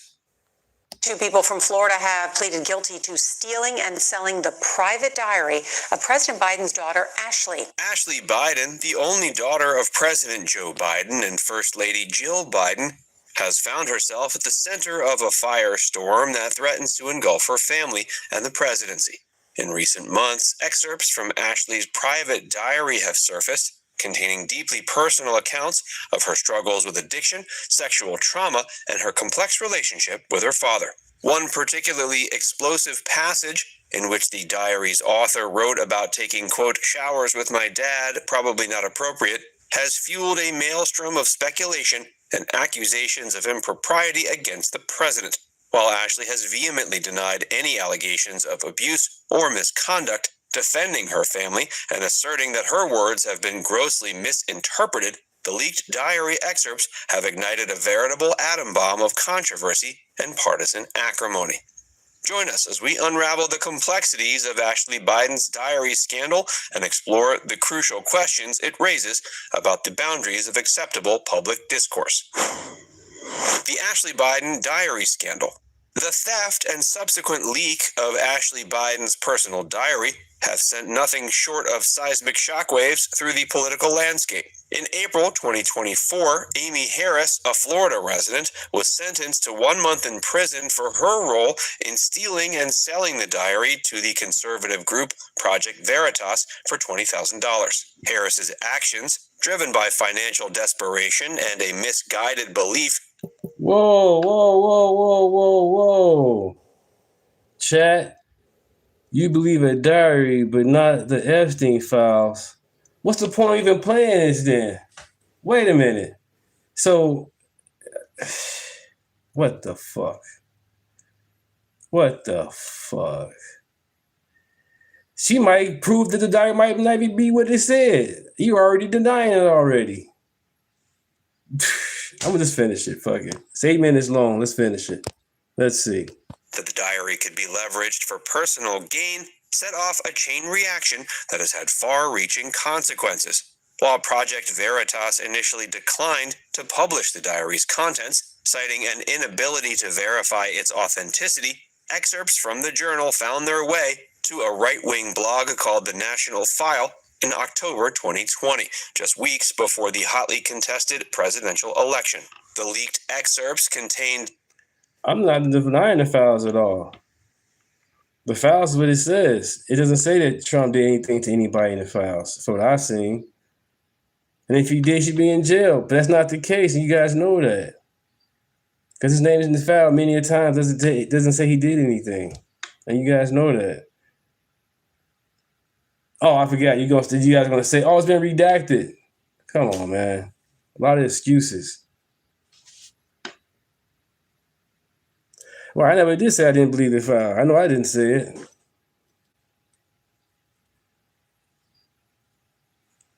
You're in denial. No, I'm not.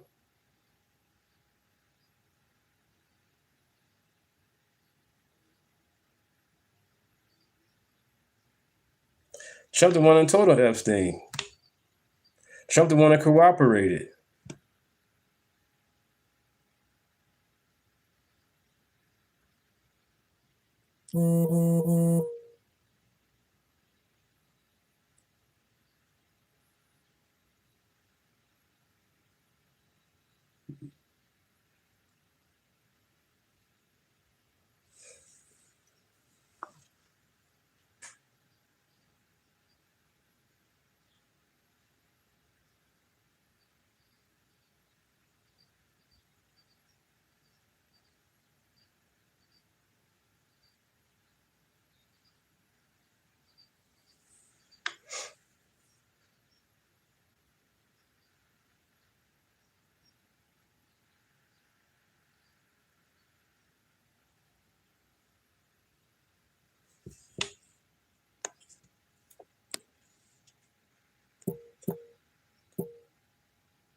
You're watching Live Satellite Studios.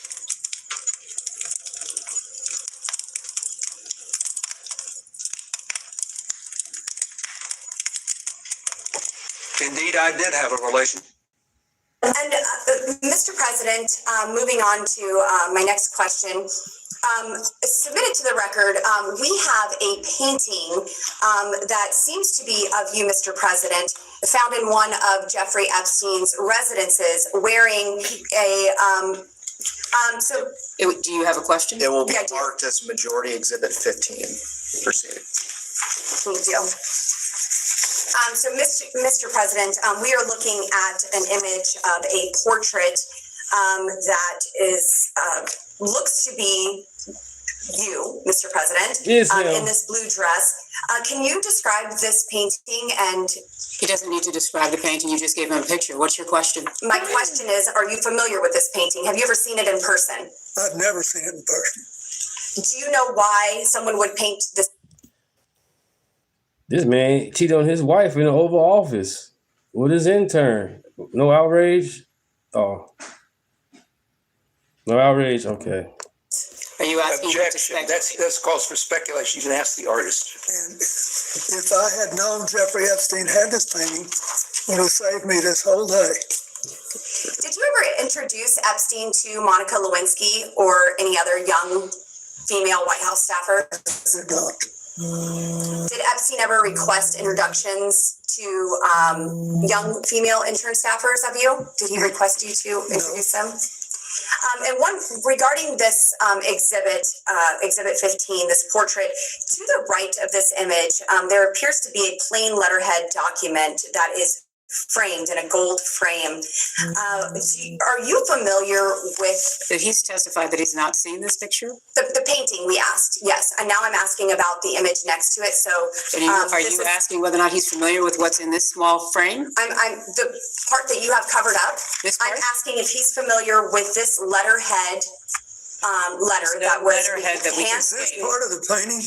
No, sir. This is next to the painting, and it's framed on the wall in the home of Jeffrey Epstein. I guess a better way to ask, other than the birthday note that was passed around here today for Jeffrey Epstein's 50th birthday, Mr. President, did you ever handwrite Jeffrey Epstein any other notes? Well, I wouldn't remember, except that I've seen a picture recently of another note where I thank him for getting me away from the crowd on the airplane for a while so I could take a nap. Yes. Okay, Mr. President, I just have two more questions for you, and then I will let you go. And again, I'm so grateful for your time here today. We also have another exhibit from the committee, and it's page 49, I believe, and the how do you want to classify this one? Okay, this will be marked as Majority Exhibit 16. In this is a portion of Virginia Giuffre and her testimony. And in it, she is referencing you, Mr. President, and says he, Mr. Clinton, told me long ago that everyone owes him favors. They are all in each other's pockets. She's asked, I'm sorry, maybe that wasn't you that you was referencing, Clinton. I'll start over. He told me long ago that everyone owes him favors. I believe that's referring to Mr. Epstein. They're all in each other's pockets. Sorry, could you show, what line are you starting at? Yes, ma'am. I'm starting at the first line, and I do believe I incorrectly said that she was referencing Mr. Clinton. So to correct that. She's not referencing President Clinton. She's referencing instead? I believe this is Jeffrey Epstein that she is referencing here. Thank you, Ms. Bober. Thank you. And then she's asked, would you say you asked him what? Wasn't Maxwell at Chelsea Clinton's wedding? Chat? I believe so. Bill Clinton was here. And Virginia responds on the island, where he was here, on the island. And she goes on to say, excuse me, can you clarify who JS is?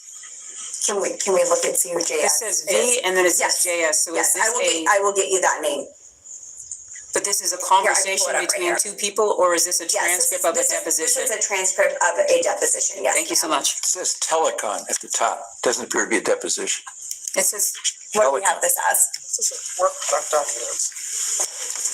I'm not objecting. No, that's fine. And we could go off the record if you want, just to get this. I don't have this. So this is, go ahead. Yeah, we'll go off the record.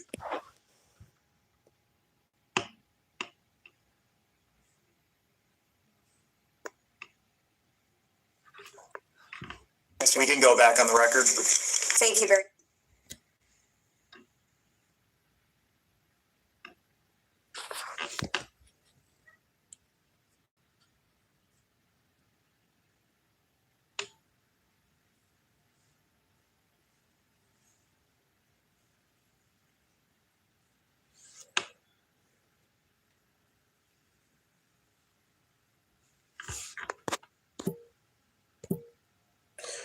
All right, chat. It's been 4 hours. I'll be back tomorrow. You guys are a blessing.